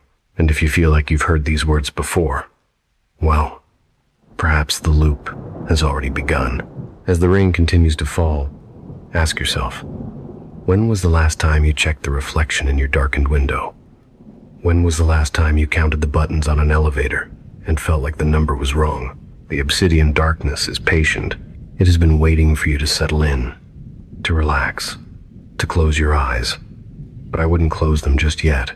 The first story is about to begin, and David Keller is already waiting for the elevator to reach the 34th floor. He's counted the buttons 462 times, and he knows exactly what happens when the doors open.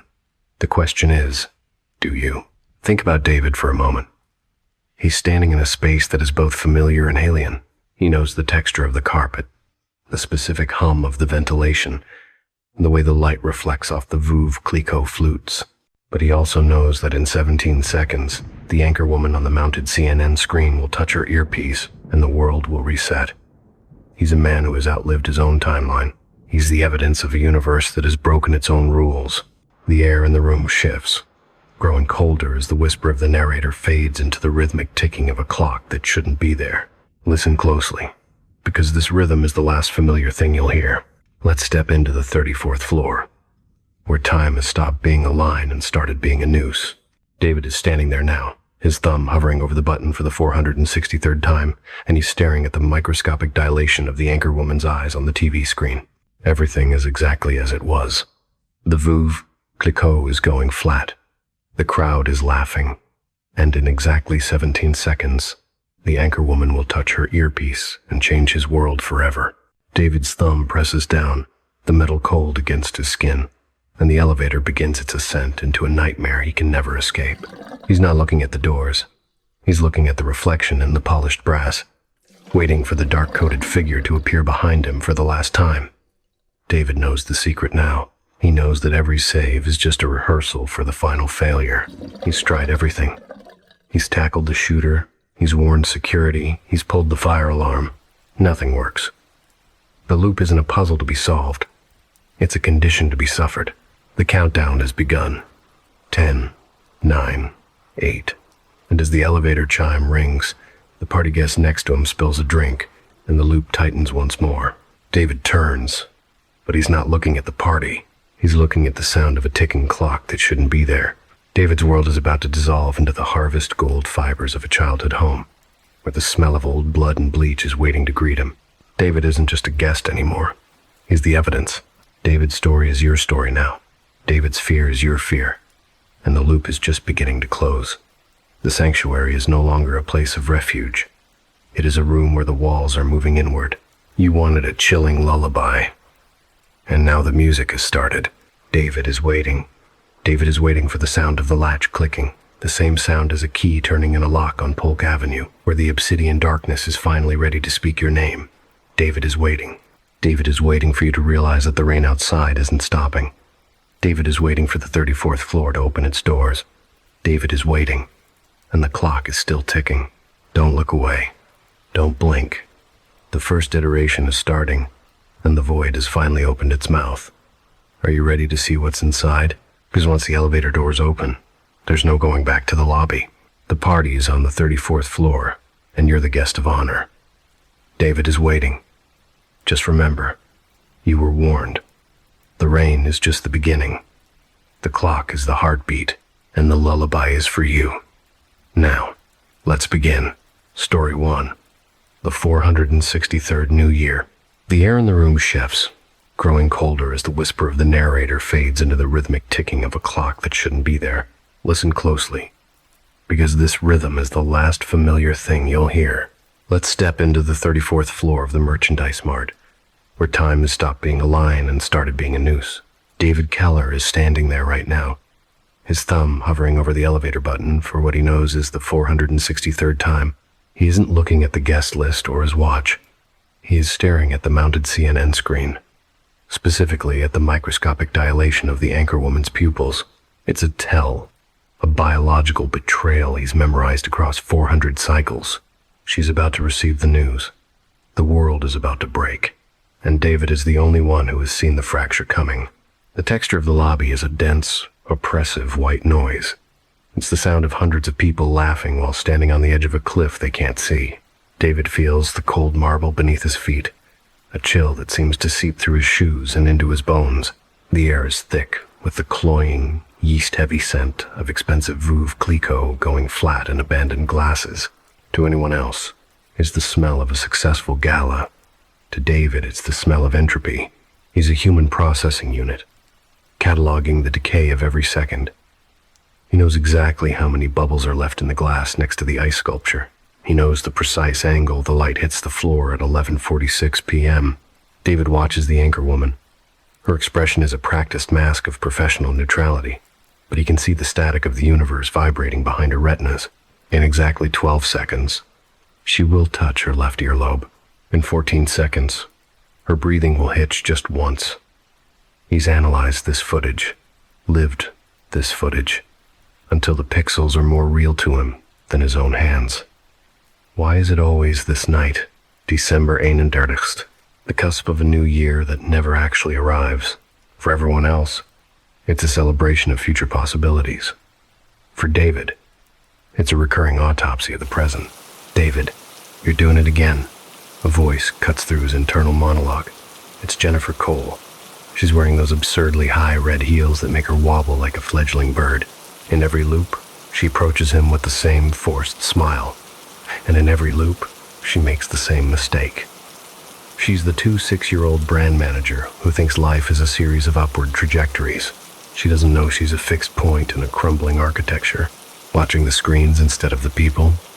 David says, his voice flat. He doesn't even turn to look at her. He knows she's about to gesture with her left hand, the one holding a full glass of champagne.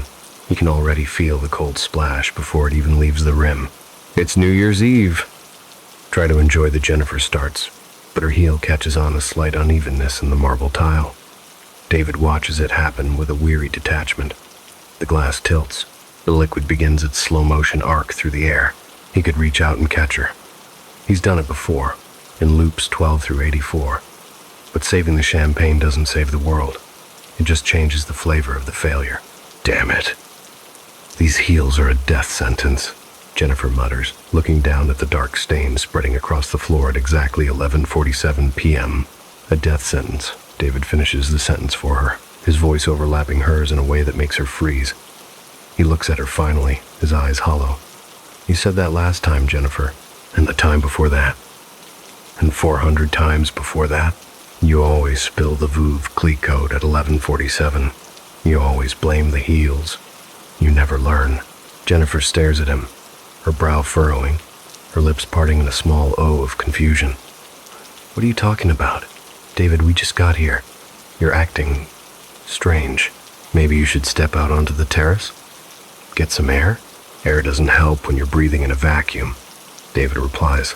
He wants to scream at her, to shake her, to tell her that in exactly 11 minutes, the music will stop and a man in a porcelain mask will enter through the northeast corridor. He wants to tell her that she will die holding that very same phone she's currently reaching for, trying to record a countdown that ends in gunfire. But he knows the weight of the truth. Truth is a variable that changes nothing in this equation. He's tried to be a hero. He's tried to be a martyr. Now, he's just a recording of a recording. Jennifer backs away, her heels clicking rhythmically on the marble. Click-clack, click-clack. The sound is a metronome. David closes his eyes and counts the steps. 6 steps until she hits the edge of the rug. 7 until she bumps into the waiter with the diabetic tremors. Everything is on schedule. The tragedy of saving someone who is already a memory is that you eventually stop seeing them as human. They become data points. They become debris. He turns his gaze back to the crowd, searching for the one figure that still feels like a tether. Laura. She is standing near the champagne fountain, her black dress catching the light like a starless night. She looks beautiful, but to David, she looks like a ghost he's trying to hold on to in a dream that keeps turning into a nightmare. He remembers their apartment on Wabash. He remembers the radiator that clanked at 3 a.m., but when he tries to remember the sound of her laugh when it wasn't filtered through the static of a loop, the image wavers. He loves her, but that love has become abstract, a sequence of data points he's trying to optimize. In loop 312, he sat her down and told her everything. He explained the loops, the shooter, the reset at midnight. She had listened with that patient, pitying expression people use when they're deciding whether to call a doctor or a priest. "You've been working too hard on the consultancy thing," she had said. "We'll take a vacation after tonight, somewhere warm." The loop reset 3 minutes later. He moves toward her now, pushing through the crowd with the efficiency of a ghost. People are obstacles, patterns of movement to be navigated. He sees the Lowrys arguing near the south window the same argument about his mother, trapped in amber. He sees the waiter who forgot his orange juice. He sees the world as a circuit board, and he is the only component that knows the power is about to surge. As he reaches Laura, he catches a glimpse of the mounted screen again. There it is, the dark-coated figure. It's visible only in the reflection of the TV's polished surface, standing directly behind David. It's a smudge of obsidian in a room of light, but when David turns around, there is only the empty air and the smell of expensive cologne. He turns back to the screen. The figure is still there. It doesn't follow the laws of Euclidean geometry. It moves even when David is perfectly still, its face obscured by a theatrical porcelain mask, the white, frozen face of tragedy. "David, you're shaking," Laura says as he reaches her. She takes his hand, her skin warm and real. It's the only real thing in a world made of static. "Your hands are like ice. Are you okay? We need to go, Laura. Now. Don't ask questions. Just move toward the service elevator. The countdown is starting in 5 minutes. The ball is about to drop in Times Square," she laughs. But the laugh is brittle, exactly like the ice sculpture melting near the window. Everyone is looking at the screens. "Look, David, it's starting." David doesn't look at the screen. He knows what's on the screen. He looks at her eyes. He wants to memorize the exact pattern of the capillaries in her irises. He knows that in loop 209, he watched those eyes go flat as the ink of her dress spread across the marble. He's held her body 462 times. He's been arrested for her murder once, in a timeline where he tried to save her and ended up covered in her blood while the gunman escaped. 11:58 p.m. The music cuts out. The synthetic pulses and auto-tuned vocals vanish, leaving a vacuum of sound. This is the 17 seconds of confused silence, the gap where the world holds its breath before the collective fantasy of renewal begins. The crowd turns toward the screens, their faces bathed in the blue light of a New York City they will never reach. David sees the northeast corridor door crack open. It's a sliver of darkness in the white-walled hallway.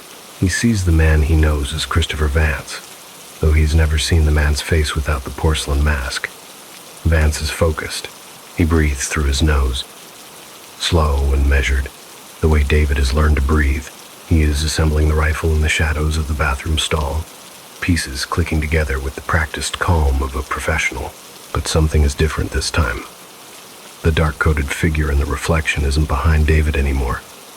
It's standing right next to the shooter. The reflection on the CNN screen shows the figure reaching out, its long, dark fingers resting on Vance's shoulder, guiding him. The countdown begins. 10, 9, 8. David doesn't wait for the muzzle flash. He doesn't wait for the first scream. He doesn't wait for the universe to dictate the ending. He lunges across the room, his suit jacket flapping like wings. He is no longer a processing unit. He's a projectile. He hits the shooter at full speed just as the barrel clears the doorway. The force of the collision sends them both skidding across the champagne-slicked floor, a chaotic tangle of limbs and expensive fabric. The rifle discharges into the ceiling. Crack, a deafening explosion of sound that shatters the countdown. Plaster dust rains down like New Year's confetti, coating the screaming guests in a fine, white powder. David is on top of him. He is fueled by 462 lifetimes of rage, by the soul-crushing exhaustion of a man who has died 1,000 deaths and watched his wife die 1,000 more. He pins the shooter's arms with his knees, his fingers digging into the cold, smooth edges of the white porcelain mask. He screams a sound that has been building for centuries of subjective time. He rips the mask away, ready to see the face of the monster who has stolen his future, ready to look Christopher Vance in the eye and end the cycle.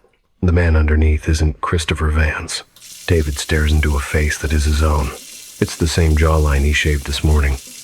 It's the same scar through the left eyebrow from a fall off a swing set when he was 7.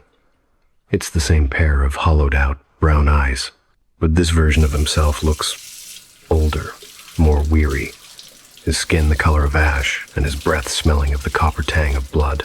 "You finally did it," the other David whispers, his voice a dry, papery rasp that barely carries over the sirens now beginning to wail in the distance. "You stopped the shooter. You broke the pattern." David's grip on the man's throat slackens. His heart is a drum in his ears, but the rhythm is wrong. It's too fast, too final. "Who are you?" he gasps. "What is this?" The other David smiles, a terrifyingly sad expression. "I'm the 464th, or maybe the 1000th. The numbers don't matter once you realize the loop isn't a prison, David. Look around. Look at your hands. Who's the one holding the gun now?" David looks down. His hands are wrapped around the cold, black steel of the rifle. The shooter, the other him, is empty-handed, lying defenseless on the marble. The crowd isn't cheering for a hero. They are backing away in a tide of pure, unadulterated terror. He looks up and sees Laura. She is standing by the champagne fountain, her black dress stained with the plaster dust that looks like bone meal. Her eyes are wide, and they are fixed on him, not with love, not with recognition, but with the look a rabbit gives a wolf. He looks at the CNN screen. The dark-coated figure is gone. The anchor woman is staring directly into the camera, her pupils dilated so wide they have swallowed the iris entirely. She isn't reading a script anymore. She's watching him. The loop isn't a prison built by the universe to punish him. It's a training ground. It's a mechanism of psychological conditioning designed to erode his humanity until only the pattern remains. It gave him Laura to lose again and again, to sharpen his focus. It gave him grief to weaponize. It turned his love into a data set and his life into a rehearsal. And now, he's finally graduated. He's become the weapon the loop needed. The 34th floor begins to dissolve. The screams of the guests turn into high-frequency static. The blue light of the television screens expands, bleaching the world of color and shape. David feels his grip on the rifle slip, the cold steel melting away.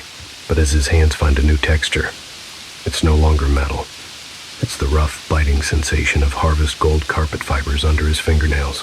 The smell of flat champagne and gunpowder is replaced by something much older, much deeper, and far more stagnant.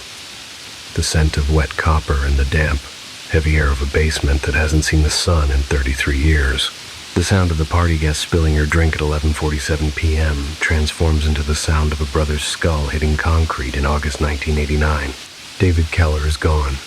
The loop is closed, but Mason is just waking up on the basement floor, and the secret his father buried under the carpet is finally starting to bleed through. The countdown has stopped, but the judgment has just begun. You see, the scariest thing about a loop isn't that it repeats. It's that it eventually produces exactly what it was designed to create. David didn't save anyone. He just learned how to pull the trigger. If you're listening to this, if you're still in the rain-slicked sanctuary, ask yourself, have you been counting your own elevator buttons? Have you been watching the anchor woman's eyes? Or are you just waiting for your own graduation? The clock is still ticking, but the time for saving is over. Now, we move into the basement. Now, we see what lies beneath the harvest gold fibers. Don't blink. The next iteration is already here. Story 2. The Harvest Gold Altar. David didn't save anyone. He just learned how to pull the trigger. If you're listening to this, if you're still in the rain-slick sanctuary, ask yourself, have you been counting your own elevator buttons? Have you been watching the anchor woman's eyes?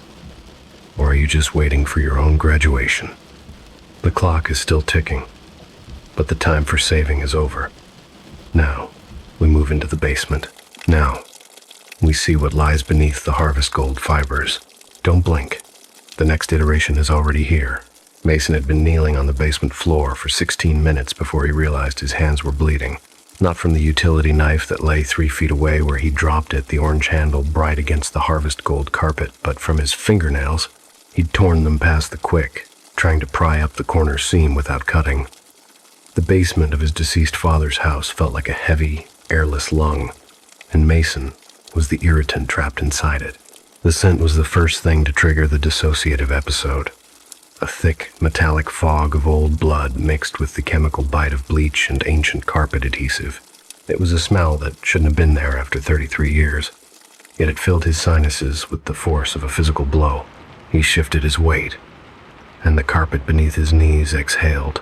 It was a deep pile shag, a shade of harvest gold that had been fashionable for about 18 months in the early 80s before becoming a relic, but his father hadn't installed it until 1989.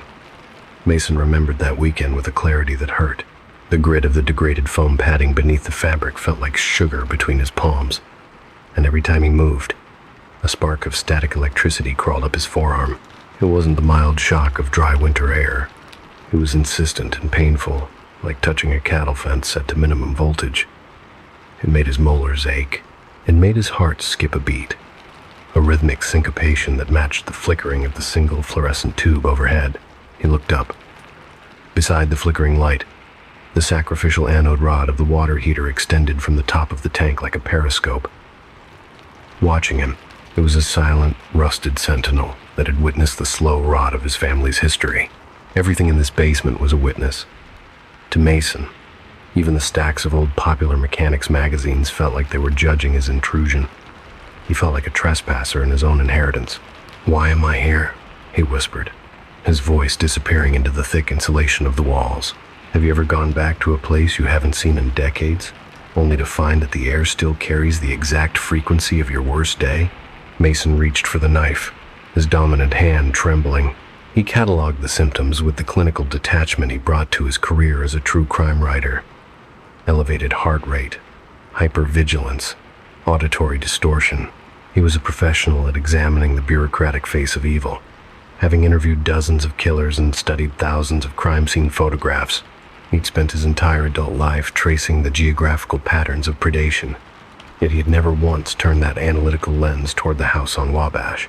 He realized now that his career was a 33-year-long act of displacement. He wasn't hunting monsters.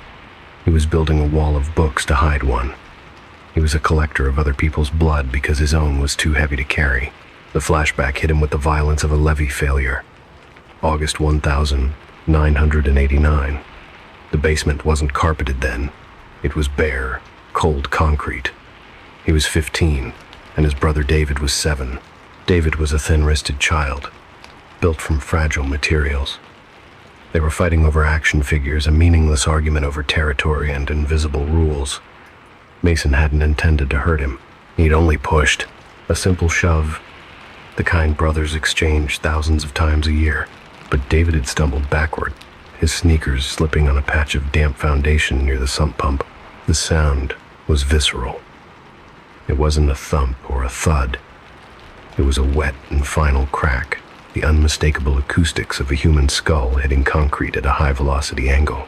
It was the sound of an egg breaking on a kitchen floor, but amplified by the hollow geometry of the basement. The silence that followed was absolute, save for the sound of blood spreading. It moved across the floor in a radial distribution, following the micro-gradients of the concrete, filling every small depression with dark, hot liquid. Mason had stood frozen, his fingers still curled from the push, watching the stain grow. It looked like a dark, expanding continent on a gray map. He waited for David to cry. He waited for him to move. But David lay perfectly still, his eyes half open and rolled back toward the ceiling. Then, the heavy footfall sounded on the stairs. His father had entered, a high school mathematics teacher who saw the world as a series of variables to be solved. He didn't scream. He didn't call the police. He didn't even look at Mason at first. He knelt beside David, his fingers finding a pulse that was fluttering like a trapped bird. Mason remembered his father's eyes not filled with anger, but with a terrifyingly rapid calculation. He was measuring the cost of the truth. He was solving for his son's future. He was looking at the radial distribution of the blood and seeing a life sentence for his oldest boy. "Go upstairs, Mason," his father had said, his voice as calm as if he were explaining a geometric proof. "I'll take care of your brother. This was an accident." He fell down the stairs. "Do you understand?" He fell. If anyone asks, if the doctors ask, he was playing on the stairs and he tripped. "Say it." "He fell," Mason had whispered, his voice breaking. The next weekend, the harvest gold carpet arrived. Mason watched from the doorway as his father worked with a devotional intensity, cutting and fitting the thick shag over the stained concrete. His father didn't hire a contractor. He did it himself, his hands moving with a ritualistic precision. He scrubbed the floor with bleach until his knuckles bled, but the concrete was porous, and it held onto the shadow of the blood. The carpet was the final solution, a barrier between the past and the present. His father had chosen mercy over justice, protection over confession. He had buried the evidence of Mason's capacity for violence under 600 square feet of synthetic fiber, allowing Mason to repress the memory so completely that it structured his entire life. Every Saturday for 30 years, Mason's father would vacuum that carpet. He would move the heavy workbench and the old television to make sure every inch was maintained. Mason realized now that the vacuuming wasn't house cleaning. It was an act of maintenance on a lie. His father was literally smoothing over the evidence of Mason's sin every week, keeping the altar clean. Mason pressed the utility knife into the carpet and pulled. The fibers resisted with a density that felt like flesh. As the seam gave way, a fresh cloud of yellow dust, the skin and hair of 3 decades, puffed into the air. He exposed the concrete. There it was. The stain was darker than he'd imagined. A permanent Rorschach test of his own guilt. It hadn't faded. If anything, the years of darkness had allowed the iron in the blood to oxidize into a deep, rust-colored bruise on the house's foundation. He realized with a sickening jolt that he had spent his life writing about monsters because he couldn't face the mirror. Every book he'd published, every New York Times bestseller about long-haul truckers or serial killers, was an attempt to convince himself that evil was something that happened elsewhere, to other people. He had obsessed over the motive of strangers because his own motive, a moment of petty adolescent anger, was too small to justify the damage it had caused.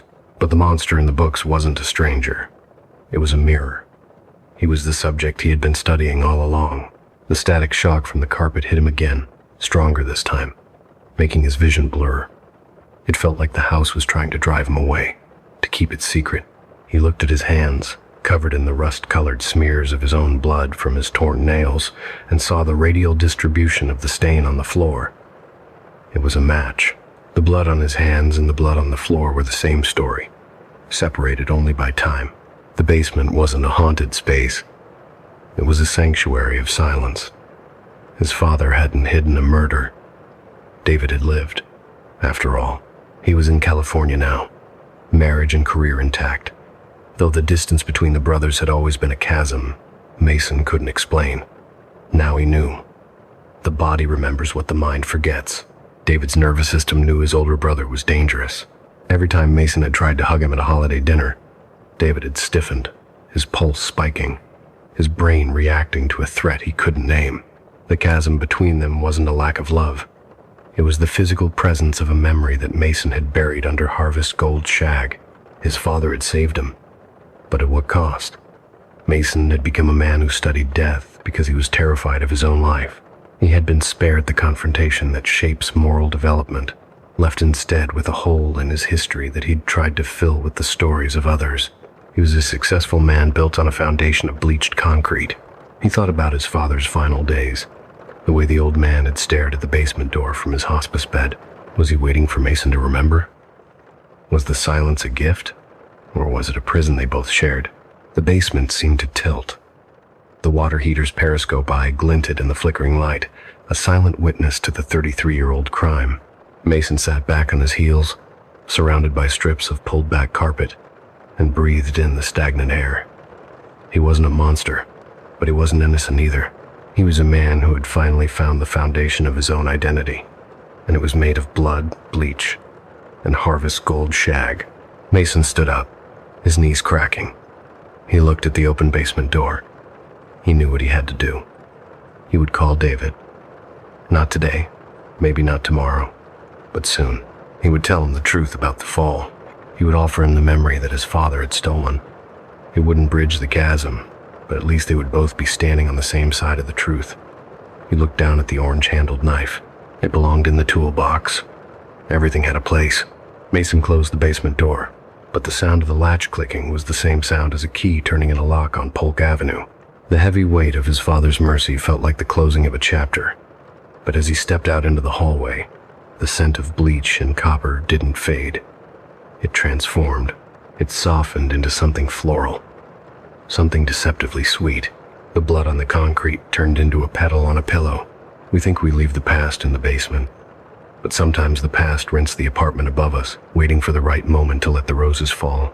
If you think your past is buried, think again. Go to your basement. Pull up a corner of the rug. What color is the concrete underneath? Is it gray, or is it stained with a secret you've spent your life forgetting? Hit that like button if you've ever felt like your own house was keeping a secret from you. And share this story. Maybe someone you know needs a reminder that the carpet eventually wears thin. On Polk Avenue, the roses never stop falling once they've found a new place to bloom. Diane Fletcher was about to find out that some sanctuaries are just cages with better lighting. She thought she was escaping her sister's guest room for a life of quiet independence. She didn't realize that the apartment had been waiting for a new tenant for 6 months, not because it was empty, but because it was hungry. Diane Fletcher was about to discover that a red rose on your pillow isn't a romantic gesture when the door is locked from the inside. She was about to meet Lawrence. And Lawrence has a very specific way of making sure you never leave the room. The basement door is closed. Mason is gone, but Diane is just walking into her new bedroom. And on the pillow, impossibly red against the white sheets, lies a single rose. No thorns, no explanation, just a promise of what's to come. Story 3. The Ghost of Polk Avenue. Mason closed the basement door, but the sound of the latch clicking was the same sound as a key turning in a lock on Polk Avenue. The heavy weight of his father's mercy felt like the closing of a chapter. But as he stepped out into the hallway, the scent of bleach and copper didn't fade. It transformed. It softened into something floral, something deceptively sweet. The blood on the concrete turned into a petal on a pillow. We think we leave the past in the basement, but sometimes the past rents the apartment above us. The scent of a rose is supposed to be a romantic overture, but for Diane Fletcher, it was the first note in a funeral dirge. Some sanctuaries are just cages with better lighting, and the Victorian houses of Capitol Hill leaned together like gossiping women, their gingerbread trim hiding eyes that had seen too much. Diane Fletcher thought the silence was exactly what she needed. After months in her sister's guest room, dodging increasingly pointed questions about her biological clock and dating apps, a quiet second-floor unit seemed like heaven. The apartment had been empty for 6 months, or so, the landlord said with an apologetic smile that didn't quite reach his eyes. His wife, a fragile woman who offered tea in mismatched, chipped china cups, had a smile that felt more like a warning. "Oh, you know how people talk," she had said when Diane asked about the neighborhood's safety. She offered more tea, her hand trembling just enough to rattle the cup against the saucer. "Is there something I should know?" Diane had asked, pressing the cup between her palms for warmth. The landlord's wife looked at the mismatched floral pattern of the teapot and whispered, "The building, it has an appetite for attention. Just make sure you stay busy, dear. Don't let the rooms get too lonely." Diane had laughed it off then, attributing the comment to the eccentricities of age. But as she stood in the center of her new living room on that first Saturday in October, the silence didn't feel empty. It felt occupied. It felt like the air was holding its breath, waiting for her to move, to speak, to become part of the furniture. The first rose appeared on the 3rd day. Diane found it lying across her pillow when she came home from work. It was a single red rose, the stem cut clean, no thorns. Her pulse spiked. She lived alone. She checked the deadbolt. It was engaged. She checked the windows. They were locked from the inside. There was no sign of entry, no shifted book, no moved coffee cup, just the rose, impossibly red against the white pillowcase. When her fingers closed around the stem, a wave of grief so profound it nearly buckled her knees washed over her. It wasn't her own sadness. It was a cold, calcified despair that tasted like iron and resignation. It was the feeling of someone who had stopped screaming because they realized no one was coming. She dropped the flower, the feeling vanishing instantly, leaving only the sound of her own frantic breathing in the empty room. That evening, she met Lawrence Trent. He was coming down the stairs as she struggled with a grocery bag that inexplicably tore, sending apples and cans rolling across the landing. He was handsome in that unremarkable way that takes a moment to register. Good jawline, crinkling eyes, and a blue sweater that looked soft enough to drown in. "Let me help you with that," he said, his voice a warm baritone that seemed to soothe the jagged edges of her nerves. He helped her carry the groceries to her door, and his smile felt like a promise that the rose on the pillow was just a strange coincidence, not an omen. "I'm Lawrence, 3rd floor," he said. "Welcome to the building. We should get coffee." It felt predestined. Within weeks, Lawrence was a fixture in her life. He was charming, attentive, and always seemed to appear at the exact moment she needed him. When her car wouldn't start on a freezing November morning, he was there with jumper cables before she could even call for help. When she had a bad day at work, dealing with clients who demanded the impossible, he was in the lobby with a bottle of wine and an ear for her troubles. But the attention was a slow creeping fog. It started with benign control. "That blue dress doesn't really do much for you, Diane," he would say softly during dinner, his eyes fixed on hers. "The red one is better. It brings out the color of your spirit." Or he would spend an evening in her apartment and silently reorganize her bookshelf while she was in the kitchen. "It was bothering me," he'd explain with a kiss to her forehead when she noticed the change. "I like things in their proper place. Order is the only thing that keeps the chaos out." Diane found herself apologizing for her own disorder, for her own existence, feeling a mounting sense of disappointment that wasn't hers, but his. She began to notice his shadow. It sounds crazy, I know, but if you've ever lived with someone who makes you feel small, you know how their presence can distort the light. Sometimes, when he stood against the wall in her living room, the streetlight would catch him at an angle that made his silhouette look too long, too dark, as though it belonged to someone much larger and far more ancient than the man in the blue sweater. He started staying over every night. He had a key, now she had given it to him because that's what people in love did. They shared everything. They dissolved the boundaries. But the apartment was changing. Her phone would disappear when she tried to call her sister, only to reappear in her purse hours later, exactly where she thought she had checked. The television would turn on by itself, always to the same film, The Philadelphia Story. It was one of her favorites, but now, watching Katharine Hepburn move across the screen felt like watching a ghost. The weirdest part? The TV wasn't even plugged in. Diane had unplugged it after the 3rd time it turned itself on at 2 a.m. But the screen still glowed with that sickly blue-white light, the audio perfectly clear, mocking the laws of physics. The climax of the gaslighting came on a Friday. Diane walked into the living room to find the TV glowing once more. It wasn't playing Hepburn and Grant. It was showing a live feed of her living room from a ceiling-high angle. On the screen, she could see herself standing in the bedroom doorway, looking out. She raised her hand. The image on the screen mirrored her. She was watching herself being watched. It was a digital feedback loop of terror. "Lawrence," she whispered, her voice trembling. "I always did like this view," a voice said from the window. Lawrence was standing there, looking down at the street. "Julie used to stand here just like this, watching for me to come home. She loved the way the streetlights looked on the snow." The room dropped 10 degrees. Diane could see her own breath frosting in the air. "Who's Julie?" "My wife," Lawrence said, finally turning to face her. His eyes were cold, assessing, devoid of the crinkled warmth she had fallen for. "Technically, she still lives here. The apartment, it remembers her. She fell. You know, very tragic.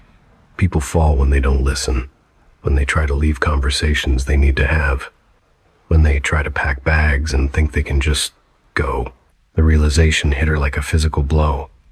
The roses, the movie, the torn grocery bag, it wasn't a ghost trying to save her. It wasn't a guardian angel. The news clipping she found hidden in a hollow wall panel 3 days later confirmed her worst fear. Julie Hartwell had died in this apartment 5 years ago. There had been no evidence of foul play, just a woman who fell down the stairs after a domestic dispute. But the hidden panel in the back of the closet, revealed only when the wallpaper started to peel like dead skin, and told a different story. Diane found Julie's unmailed pleas for help, her diary documenting the escalating control, the locked doors, the way Lawrence would stand at the top of the stairs and block her path. Julie had written, "Something in this building is on his side. It keeps the doors stuck when I try to run. It hides my keys.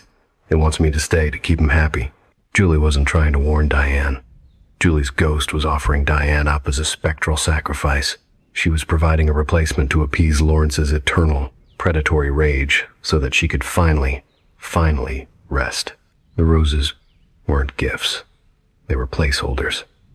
The rose that refused to wilt for 4 weeks, vivid and fresh long after it should have turned to dust, was a countdown to Diane's own fall.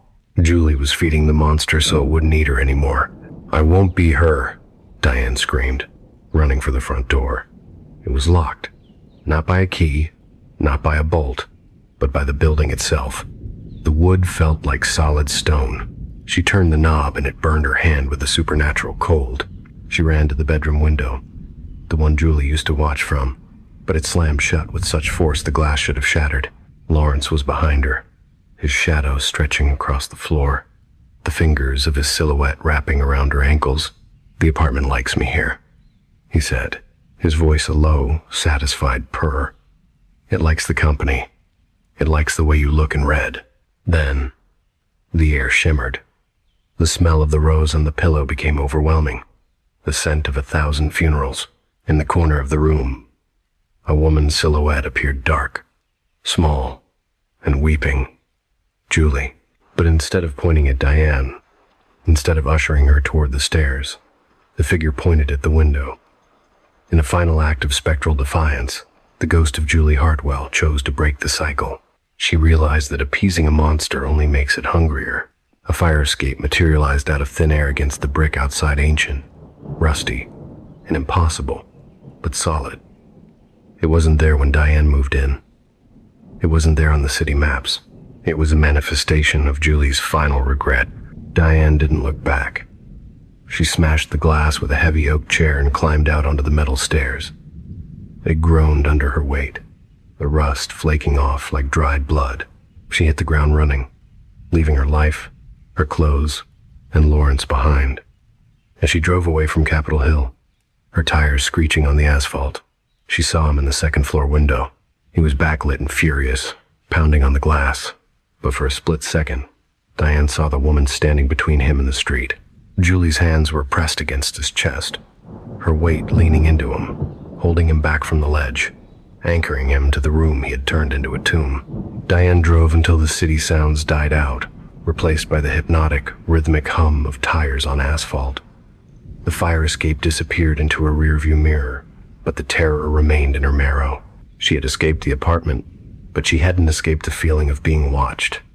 Paranoia is a passenger that never needs a map. It just sits in the back seat and waits for you to check the mirror. If you're listening to this, and you've recently moved into a place that feels a little too perfect, I want you to do something for me.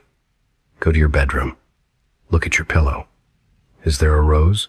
Or maybe just a single petal that you don't remember putting there? If there is, don't wait for the movie to start playing. Don't wait for the shadow to grow long. Just leave, because some buildings don't want tenants. They want victims.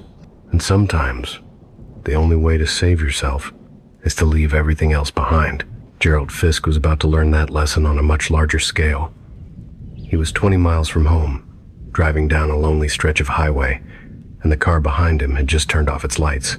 He thought he was alone in the darkness, but sometimes the high beams of a stranger are the only thing keeping the nightmare from closing the distance. Gerald was tired, he was frustrated, and he was about to make a choice that would trigger a hunt he couldn't win. On the interstate, there are no fire escapes. There are only exits, and Gerald was about to miss his. Have you ever noticed a car following you for just a little too long? Did you flash your lights to be helpful?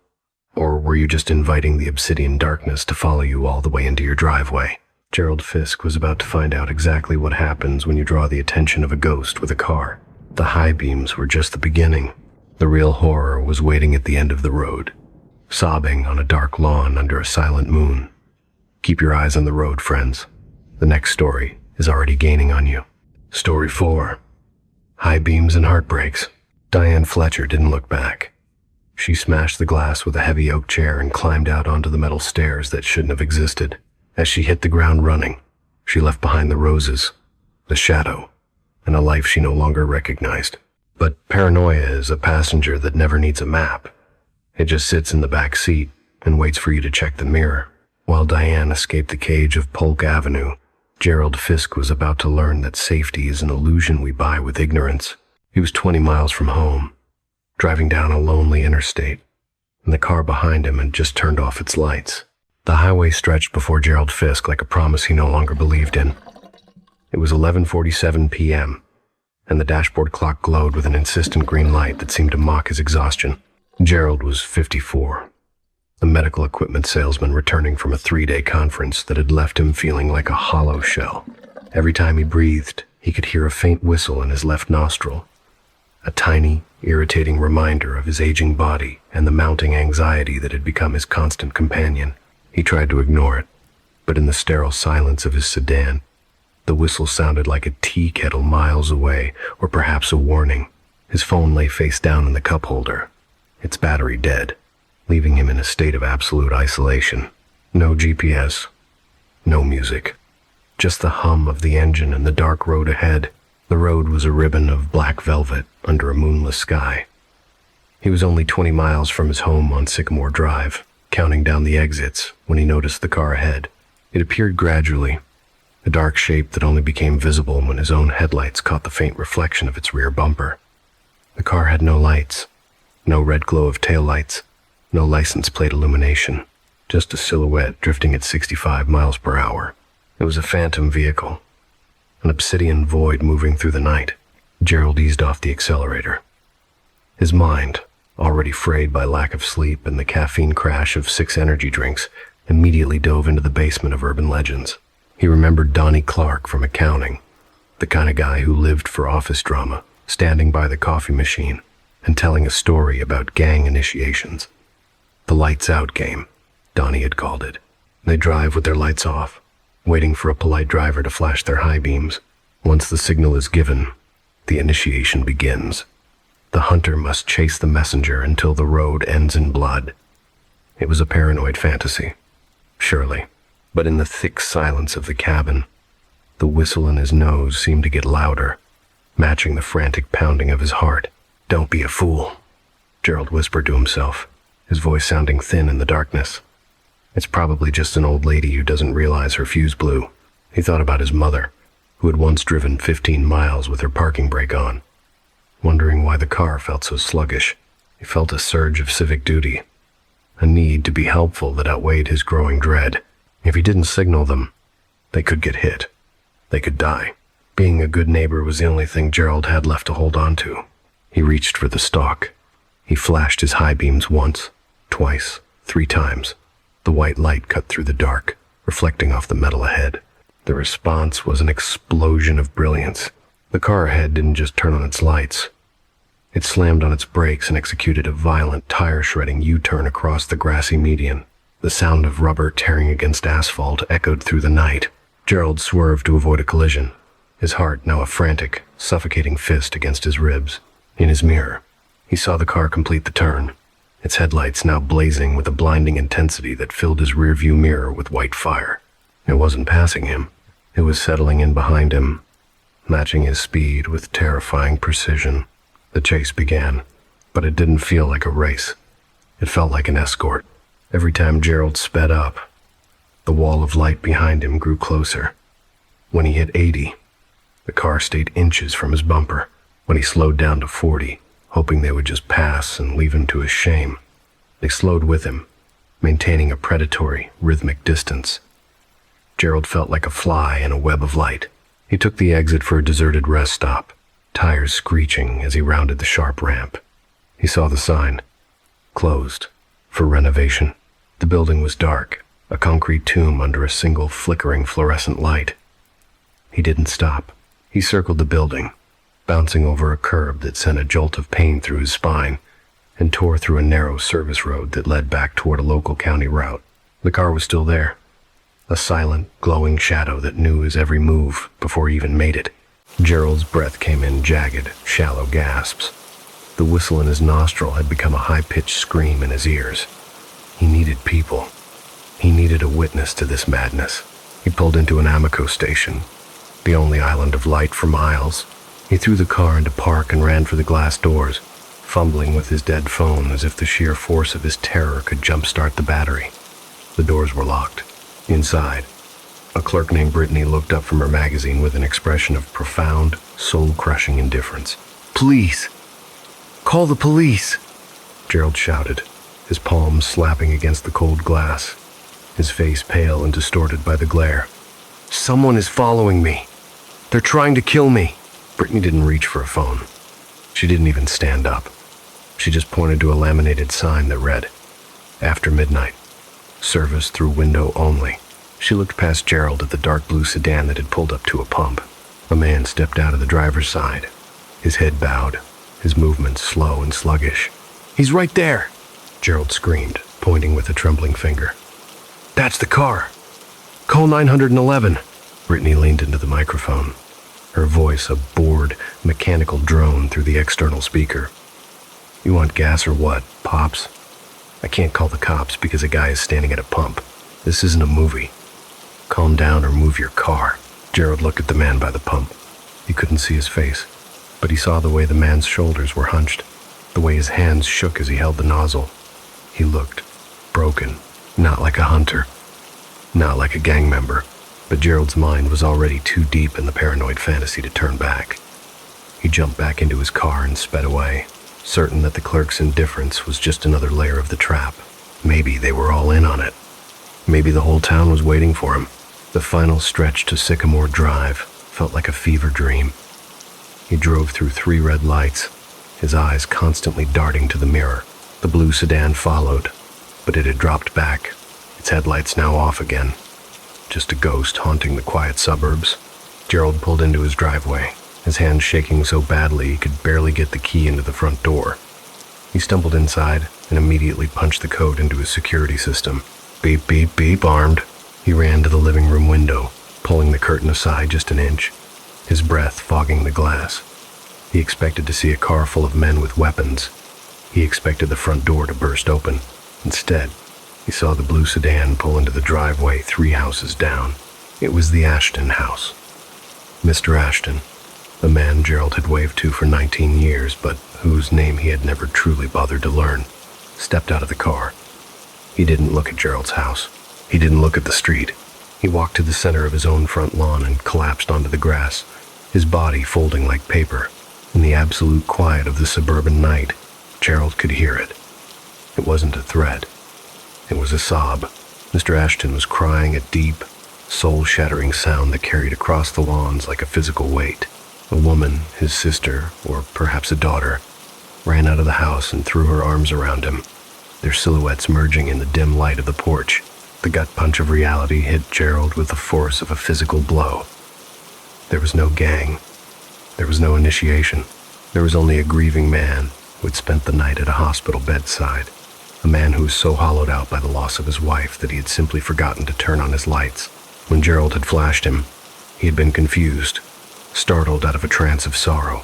He had turned around to go home, to the only place he had left, and Gerald had spent the last 20 miles terrorizing a man who was already living in hell. The whistle in Gerald's nose stopped. The adrenaline evaporated, leaving only a cold, oily residue of shame. He had built a horror story out of a neighbor's tragedy. He had turned himself into the monster of the interstate because he was too afraid to see a human being in the dark. He had looked at the world through the lens of a lights-out legend and saw enemies everywhere. He stood in his living room, surrounded by the expensive security sensors he had insisted on, and realized that the alarm couldn't protect him from what was already inside. He looked at his reflection in the window and saw a stranger, a tired, paranoid man who had lost the ability to trust the world. Gerald Fisk had reached his driveway, but as he watched Mr. Ashton being led back into his darkened house, he knew he would never truly be home again. Gerald closed his curtains, but as he looked at his reflection, the face in the glass began to overlap with another man's. The suburban street outside warps into the shared reality of apartment 3B, where the fear of what's outside is nothing compared to the fear of who is inside your skin. One man's nightmare is a neighbor, another man's nightmare is himself. Lyle Camden was about to find out that when you lose your keys, you don't just lose access to your home, the boundaries of your very existence begin to blur. He was standing in his kitchen, reaching for a mug, but the hand that met his wasn't his own. It belonged to Owen, and Owen was already living in the version of the room that Lyle hadn't even seen yet. Think about your own reflection. When you look in the mirror tonight, are you sure you're the only one looking back? Have you ever felt like you were sharing your space with a version of yourself that you don't quite like? Hit the like button if you've ever felt that chill of wrongness in a room you thought was empty. Share your stories of glitches in the comments. We're all listening in the dark. The high beams were gone, but the light was about to get much, much brighter in apartment 3B. Lyle and Owen were about to discover that when two realities collide, there is no room left for a singular soul. The door to 3B is opening, but the hallway is leading somewhere impossible. Stay close, because the next iteration is already claiming your space. Story 5. The overlap of Lyle and Owen. Gerald closes his curtains, but as he looks at his reflection, the face in the glass begins to overlap with another man's. The suburban street outside warps into the shared reality of apartment 3B, where the fear of what's outside is nothing compared to the fear of who is inside your skin. One man's nightmare is a neighbor, another man's nightmare is himself. I found out the hard way that when you lose your keys, you don't just lose access to your home. The boundaries of your very existence begin to blur. It started with a trivial Tuesday on Polk Avenue. My key simply wasn't in my jacket pocket. No drama, no storm drain fumble, just an empty space where security used to reside. Gus Mercado, the building manager who always smelled of machine oil and weary kindness, met me in the lobby. He turned to a pegboard of infinite brass, and for a split second, I saw my lost key blue plastic cap, specific wear on the head hanging there. I blinked, and it was gone. Gus handed me a spare with a red cap instead. Happens to everyone, he said. His voice sounded like it was coming from 2 rooms away at once. I went up to 3B, and the red key turned smoothly. But the apartment didn't feel like a sanctuary. It felt like a palimpsest, a parchment that had been erased and written over by a hand I didn't recognize. The wrongnesses was microscopic at first. A coffee mug handle facing left when I am strictly right-handed. A throw blanket folded into sharp military corners when I prefer a casual drape. My books, which I organized by subject, were suddenly organized by height, a cold, architectural logic that made my skin crawl. Then I met Owen Shepard. I had stayed late at the legal firm, and the air in 3B was thick with a smell that wasn't mine, something clean and chemical, like industrial soap. Clashing with my vanilla candles, I walked into the bedroom and found a man standing there. He was unbuttoning a shirt I didn't own. We froze. He reached into the nightstand and pulled out a fixed-blade knife. I held up my red-capped key like a shield. We were 2 men in 1 bedroom, both holding driver's licenses with the exact same address. 4782 Polk Avenue, apartment 3B. Superposition had moved from the lab into my living room. Who gave you that key? Owen asked, his voice shaking. He was medium build, clean cut, the kind of man who organizes books by height. Gus Mercado, I said. He changed my locks today. Gus changed mine 2 days ago, Owen countered. The realization was an existential rot. We were ghosting through each other's realities. The apartment was a superposition of 2 lives. I'd be making coffee in my wood cabinet kitchen while he made dinner in his white cabinet version. Our smells blending into a nauseating mix of vanilla and bleach. Then the dissolution began. I found myself in the kitchen at midnight, eating sardines straight from a tin on crackers with hot sauce. I gagged. I've always hated sardines. The smell alone is a trauma, but I was savoring them. I was enjoying Owen's comfort food with Owen's taste buds. My left hand, my dominant hand, began to feel heavy, useless.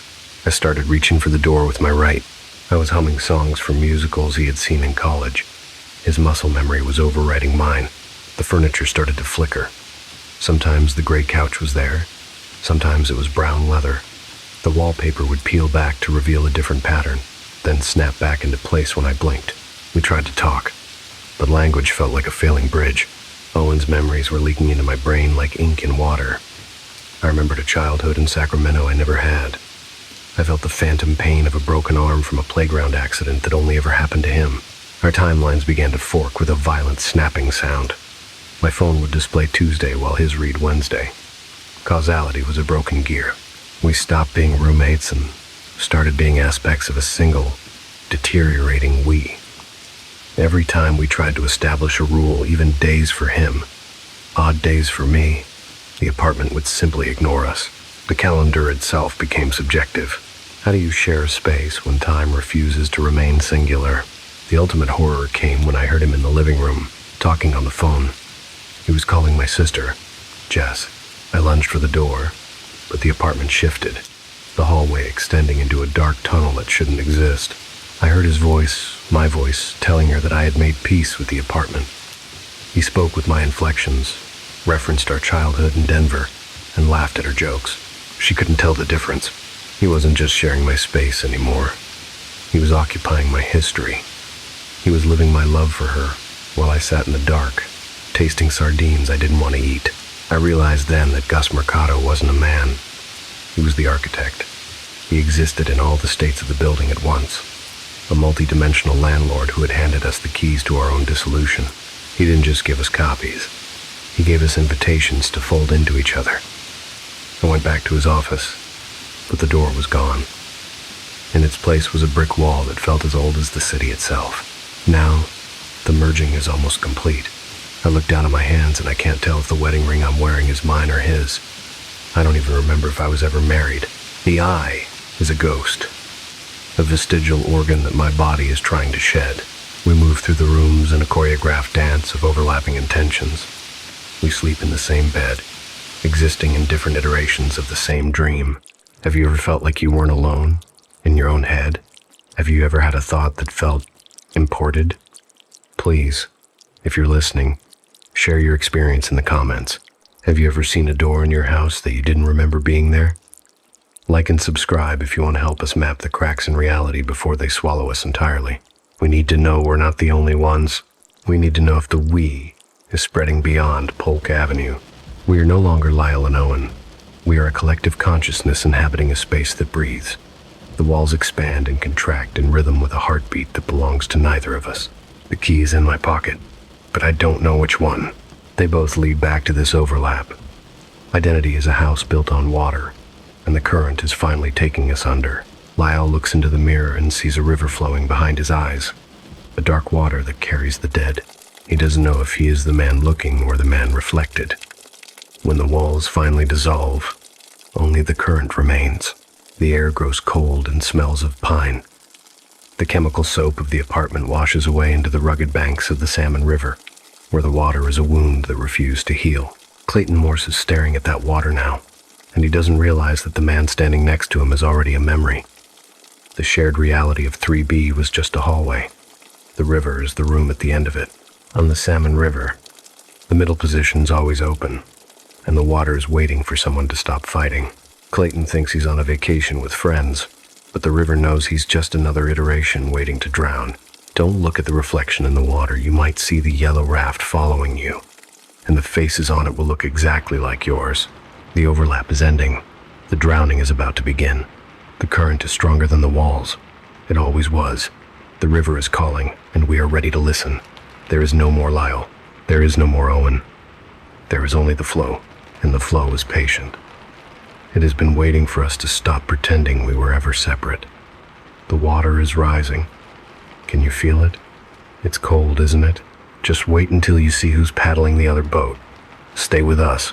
The river has so much more to show you. Story 6. The river that keeps what it takes. The air grows cold and smells of pine. The chemical soap of the apartment washes away into the rugged banks of the Salmon River, where the water is a wound that refused to heal. Clayton Morse is staring at that water now, and he doesn't realize that the man standing next to him is already a memory. Identity is a house built on water, and the current is finally taking us under. Clayton Morse had been staring at those dark, swirling eddies for the better part of an hour, watching the river carry away debris with the same icy indifference it would soon show to human flesh. To Clayton, the Salmon River didn't just flow. It bled through the Idaho wilderness, a jagged silver scar cut deep into the earth. The silence of the wilderness had become a watchful thing. It wasn't the absence of sound, but a heavy, expectant presence that muffled the bird calls and turned the rustle of the pines into a series of hushed whispers. Clayton, Garrett, Donovan, and Benjamin had been planning this trip for 2 years, a celebration of friendship and a desperate attempt to outrun the mundane rot of their city lives. Garrett was the one who insisted on the Salmon River. He wanted something pure, something that hadn't been touched by the frantic pace of the living. But the river seemed to know they were intruders. It watched them with 1,000 liquid eyes, tracking their yellow raft as it bobbed like a target on the dark surface. "You're standing in the middle position, Clay," Garrett said, his voice sounding oddly hollow over the roar of the water. He was referencing an old guide's legend they'd heard at the put-in. The person who sleeps or sits in the middle position of the group is the first to be claimed by the river. In the dream Garrett had shared, or maybe he hadn't shared it at all.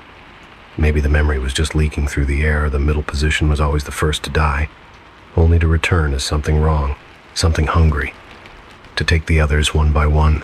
It was a joke then, shared over lukewarm beers. It wasn't a joke now.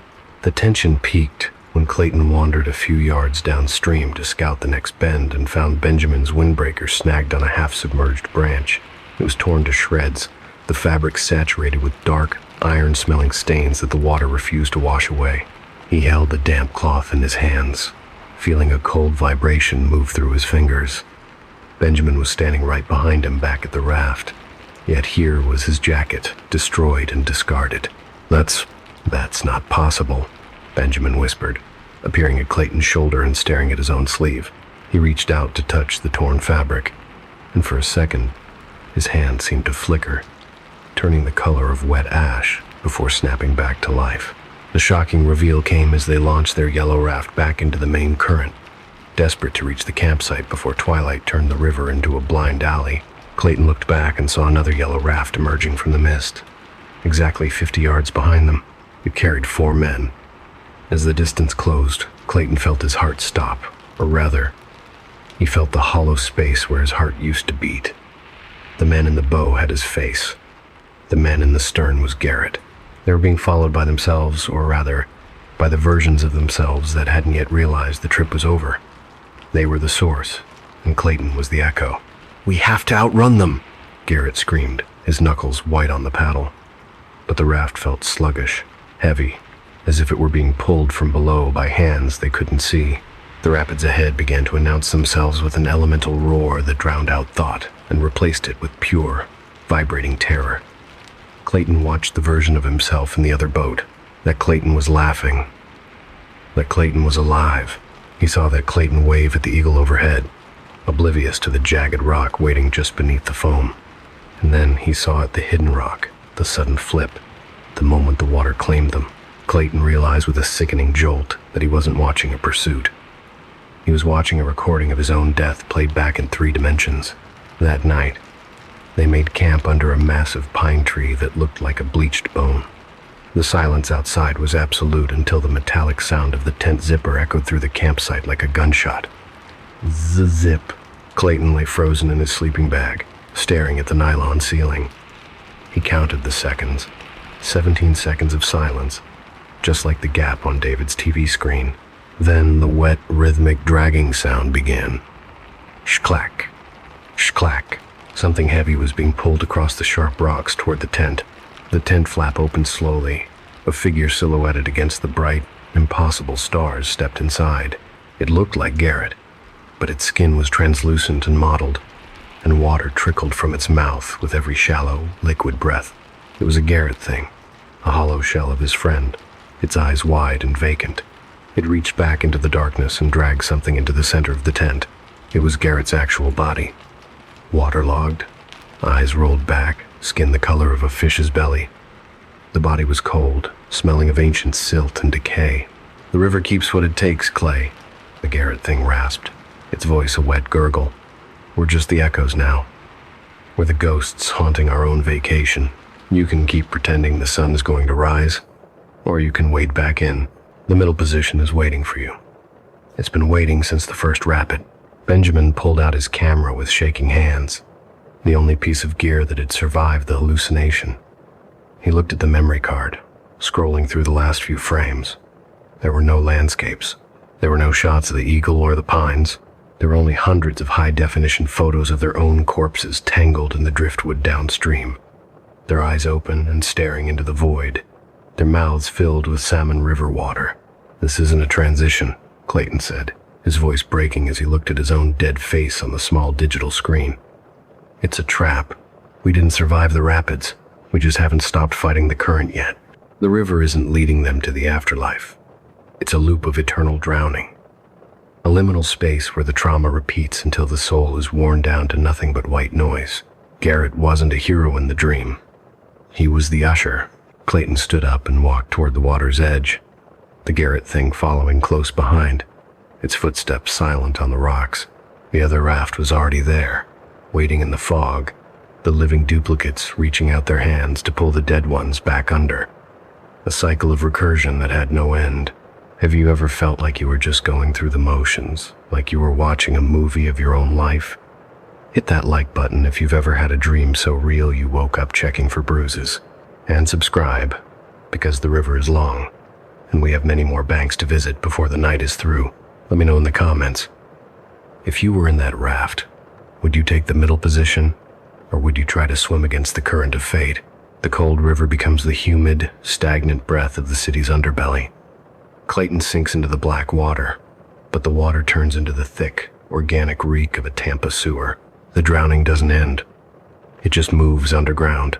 The pines turn into brick pillars, and the roar of the rapids becomes the rhythmic clicking of a subterranean language. Danny Corso is standing over a manhole cover now, adjusting his camera, and he thinks he's looking for alligators. He doesn't know that the clicking sounds he hears are the descendants of men who drowned in a different kind of darkness 100 years ago. Robert Valdez is waiting in the dark, and he's been told that a new sacrifice is arriving. From the river of souls to the sewers of secrets, the hunger never changes, only the depth. Danny, Jill, and Luis are about to find out that some quotas are written in bone. Are you still listening? Or has the water reached your chin yet? Don't breathe too deep. The air down here is full of things that want to be you. Stay silent. The clicking is getting closer. The city is hungry, and it's time to pay the rent. Welcome to the bottom. Story 7. The Tampa Quota. The cold river becomes the humid, stagnant breath of the city's underbelly. Clayton Morse sinks into the black water, but the water turns into the thick, organic reek of a Tampa sewer. The pine trees transform into brick pillars, and the roar of the rapids becomes the rhythmic clicking of a subterranean language. The drowning doesn't end. It just moves underground, into a space where the city's concrete skin hides a century-old festering wound. Danny Corso was standing over a manhole cover in Ybor City, and the smell that hit him was old rot, the kind that had fermented in total darkness for longer than anyone cared to remember. He thought he was looking for alligators. He didn't know he was looking for a quota. "Christ, that's ripe," Jill Kendrick muttered, adjusting the focus on her high-end camera rig. She was young, full of that journalism school fire that hadn't been extinguished by the reality of a failing production company yet. Danny, nearing his 50th birthday and drowning in alimony payments, just wanted a viral hit. Mystery cells, he'd told the crowdfunding backers. Give them a monster, and they'll give you their attention. But as they descended the iron ladder, the metal felt worn smooth, as if countless hands, long-fingered and pale, had been using it to climb toward the surface while the city above slept in blissful ignorance. The lower levels of the Tampa system were a biological nightmare. A thick, pulsating film coated the walls, moving in the beam of their headlamps like a single, massive organism. They found the platform deep in the second level. It wasn't city-built. It was a crude arrangement of salvaged bricks and rebar, a staging area for something ancient. Scratched into the walls were pictograms, stick figures of humans, arranged in vertical columns next to symbols that looked like a branching map of the tunnels. "It's a population count," Luis Cabrera whispered, his light lingering on a series of tally marks that looked fresh. Luis was a former firefighter who had left the service after finding 12 desiccated bodies in a condemned section 3 years ago. The city had called it a 1,923 tunnel collapse. Luis knew better. He had seen how the bones had been taken apart systematically, like a puzzle disassembled by someone curious about how it worked. The terror built, with the clicking sounds rapid, tongue-tapping echoes that bounced off the damp brickwork. It was a language of shadows. Danny saw them in the periphery of his light. Hands, pale as bone, with unnaturally long fingers reaching around the edges of the pillars. They weren't hiding. They were judging the quality of the new arrivals. "Run," Louis said, his voice flat and final. The retreat was pure, unadulterated chaos. Jill's camera harness caught on a rusted pipe as they scrambled back toward the upper level. She screamed as something grabbed her leg, a high, animal sound of terror that Danny would hear in his dreams for years to come. She fell backward, her $5,000 camera crashing into the sewage, the lens shattering. The loss of the camera felt like the loss of the truth itself. Danny pulled her up the ladder, his muscles screaming under the dead weight of her shock, while Louise fought off the encroaching shadows with a rusted piece of rebar. Back on the surface, huddled in the hospital waiting room while Jill was treated for a concussion and deep lacerations, Louise finally spoke about the municipal conspiracy. He had found records the city thought were burned. In 1923, 43 men had been trapped during a tunnel collapse. The city's infrastructure management division hadn't even tried to save them. They had calculated that sealing the section was cheaper than a rescue operation. But the men hadn't died. They had adapted. 4 generations of isolation and absolute darkness had turned them into something humanoid but no longer human. They were the city's secret progeny, and for 100 years, the city had been feeding them to keep the secret buried. Danny's phone chimed. A blank sender email. You were seen. Attached was a video file. Danny opened it in his editing bay later that night, his breath hitching. It was infrared footage from the tunnels they had just fled. It showed Danny, Jill, and Louise walking past dozens of entities pressed flat against the walls, their bodies nearly invisible to the naked eye. The camera showed their mouths triangular, wide, and filled with filed teeth open in what looked like a silent, welcoming grin. But the most horrifying frame was a close-up of a face. It was Robert Valdez, a city maintenance worker reported missing 3 days ago. He was still recognizably human, his eyes wide with the desperation that cut through the grainy infrared. He was being held by the long-fingered entities, not as a prisoner, but as a student. They were guiding him through the integration process. The infrastructure management division wasn't just a department, it was a priesthood for a subterranean cult, managing the annual harvest of vulnerable laborers. The drama reached its peak when Danny's workstation was remotely accessed. A pleasant, professional voice came through his speakers. "Mr. Corso," the voice said, sounding like an insurance agent. "The system is remarkably efficient. We feed the inhabitants. They maintain the old tunnels, and the city's more replaceable populations find a permanent purpose." Robert Valdez knew the risks when he signed the hazardous duty contract. His family will receive a generous, quiet settlement. The choice was a jagged edge. Danny could release the truth and face a tragic car accident like Luis's former lieutenant. Or he could take the deal. He looked at his banking app. A $50,000 deposit from an untraceable offshore account sat there, blinking. He thought about the fame a filtered documentary would bring. He thought about the house he was about to lose. Danny chose the silence. He edited the documentary to be ambiguous, a masterclass in suggestion that made him a streaming star but kept the municipal conspiracy safe. He became a silent partner in the city's human harvest. Every time a new infrastructure project was announced in Ybor City, hiring hundreds of entry-level workers with no local ties, Danny checked his bank balance and closed his curtains. He had proven that some monsters don't live in the dark. They sit behind desks and sign checks. Are you still listening to the rain? Or is that sound the clicking of teeth against your floorboards?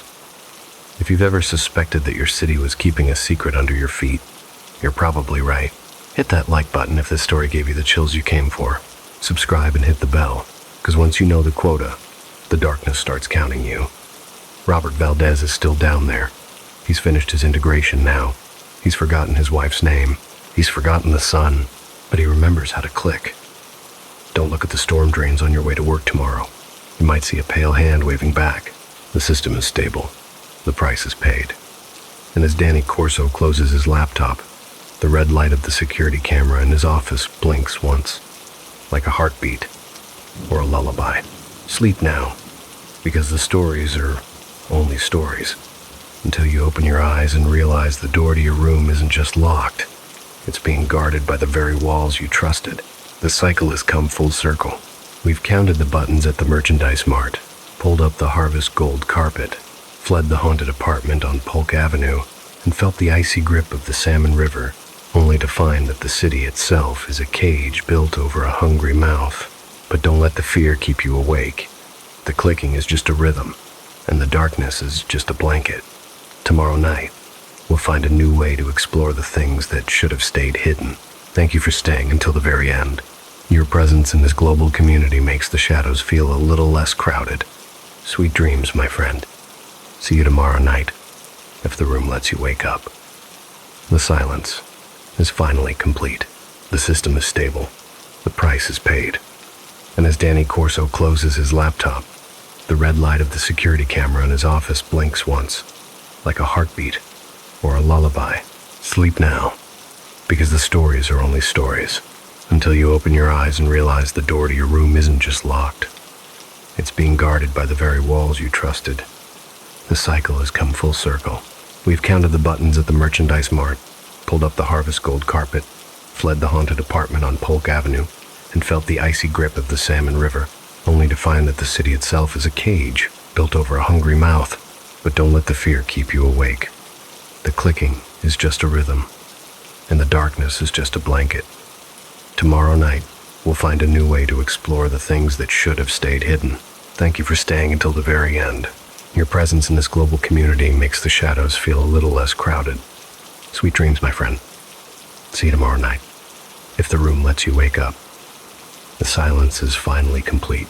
If you are still awake, listening to the static of your own room, you are one of the survivors. You have navigated 7 iterations of absolute dread, and yet, here you are. I want to thank you personally for being part of Dread Shadow tonight.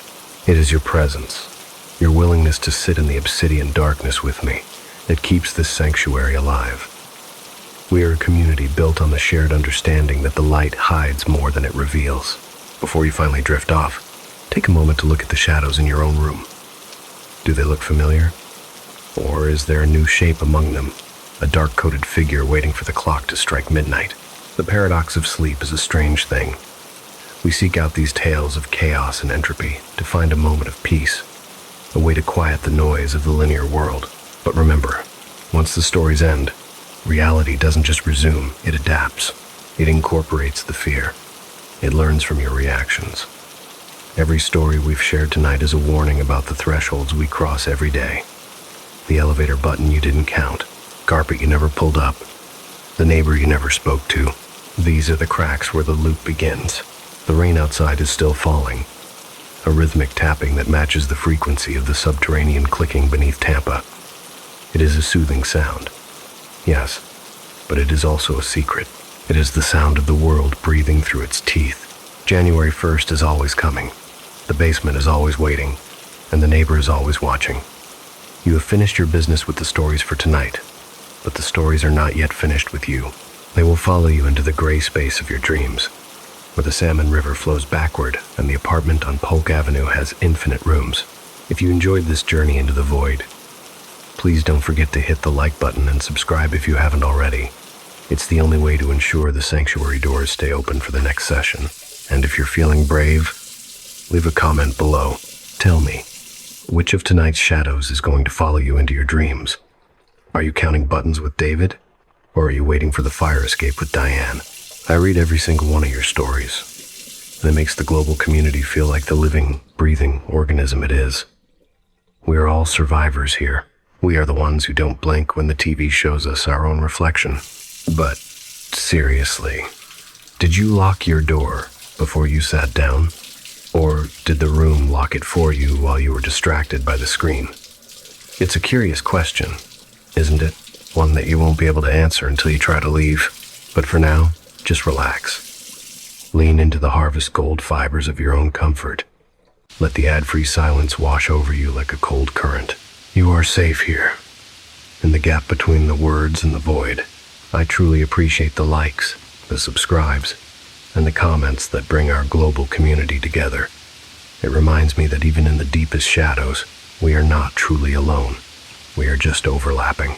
Consider the time limit. Every story had one. David had 17 seconds. Jill had the time it took to reach a ladder. Robert Valdez had 72 hours before the darkness became his skin. You have the time it takes for this rain to stop. But as I told you at the beginning, The rain never stops here. It just changes tempo. We are trapped in a beautiful, terrifying iteration together. And honestly, I wouldn't have it any other way. I'll be back tomorrow night with more mysteries, more chills, and more lullabies for the lost. There are so many more layers to peel back. So many more secrets hidden under the pavement and behind the mirrors. We haven't even begun to discuss the things that live in the static between channels, or the reason why your shadow sometimes detaches when you aren't looking. I hope you'll join me again at the same threshold. We'll explore new cities, new basements, and new rivers together. Because as long as you're listening, the darkness is never empty. But until then, close your eyes and let the darkness have its turn. Your heart rate is slowing. Your breathing is shallow. You are becoming a pattern, a variable, a fixed point in the room. Don't fight the current. Just wade in. The water's fine. The clicking is just a heartbeat. The shadow in the corner is just a friend you haven't introduced yourself to yet. Sweet dreams, my friend. May your sleep be deep and your loops be short. The narrator sanctuary is closing, and the rain sounds are fading into a single, distant click. It's the sound of a key turning. It's the sound of a countdown reaching 0. It's the sound of the circle finally closing its mouth around the beginning. The night is yours now. Or maybe you belong to the night. It's hard to tell the difference when the lights are off. Goodbye for now. Survivors, I will see you tomorrow night. Listen for the click. The circle is closed. Sleep. Just sleep. Don't worry about the noise in the hallway. It's just the past trying to get in. And you've already given it the key. Sweet dreams. Tomorrow is coming. Eventually. See you in the shadows.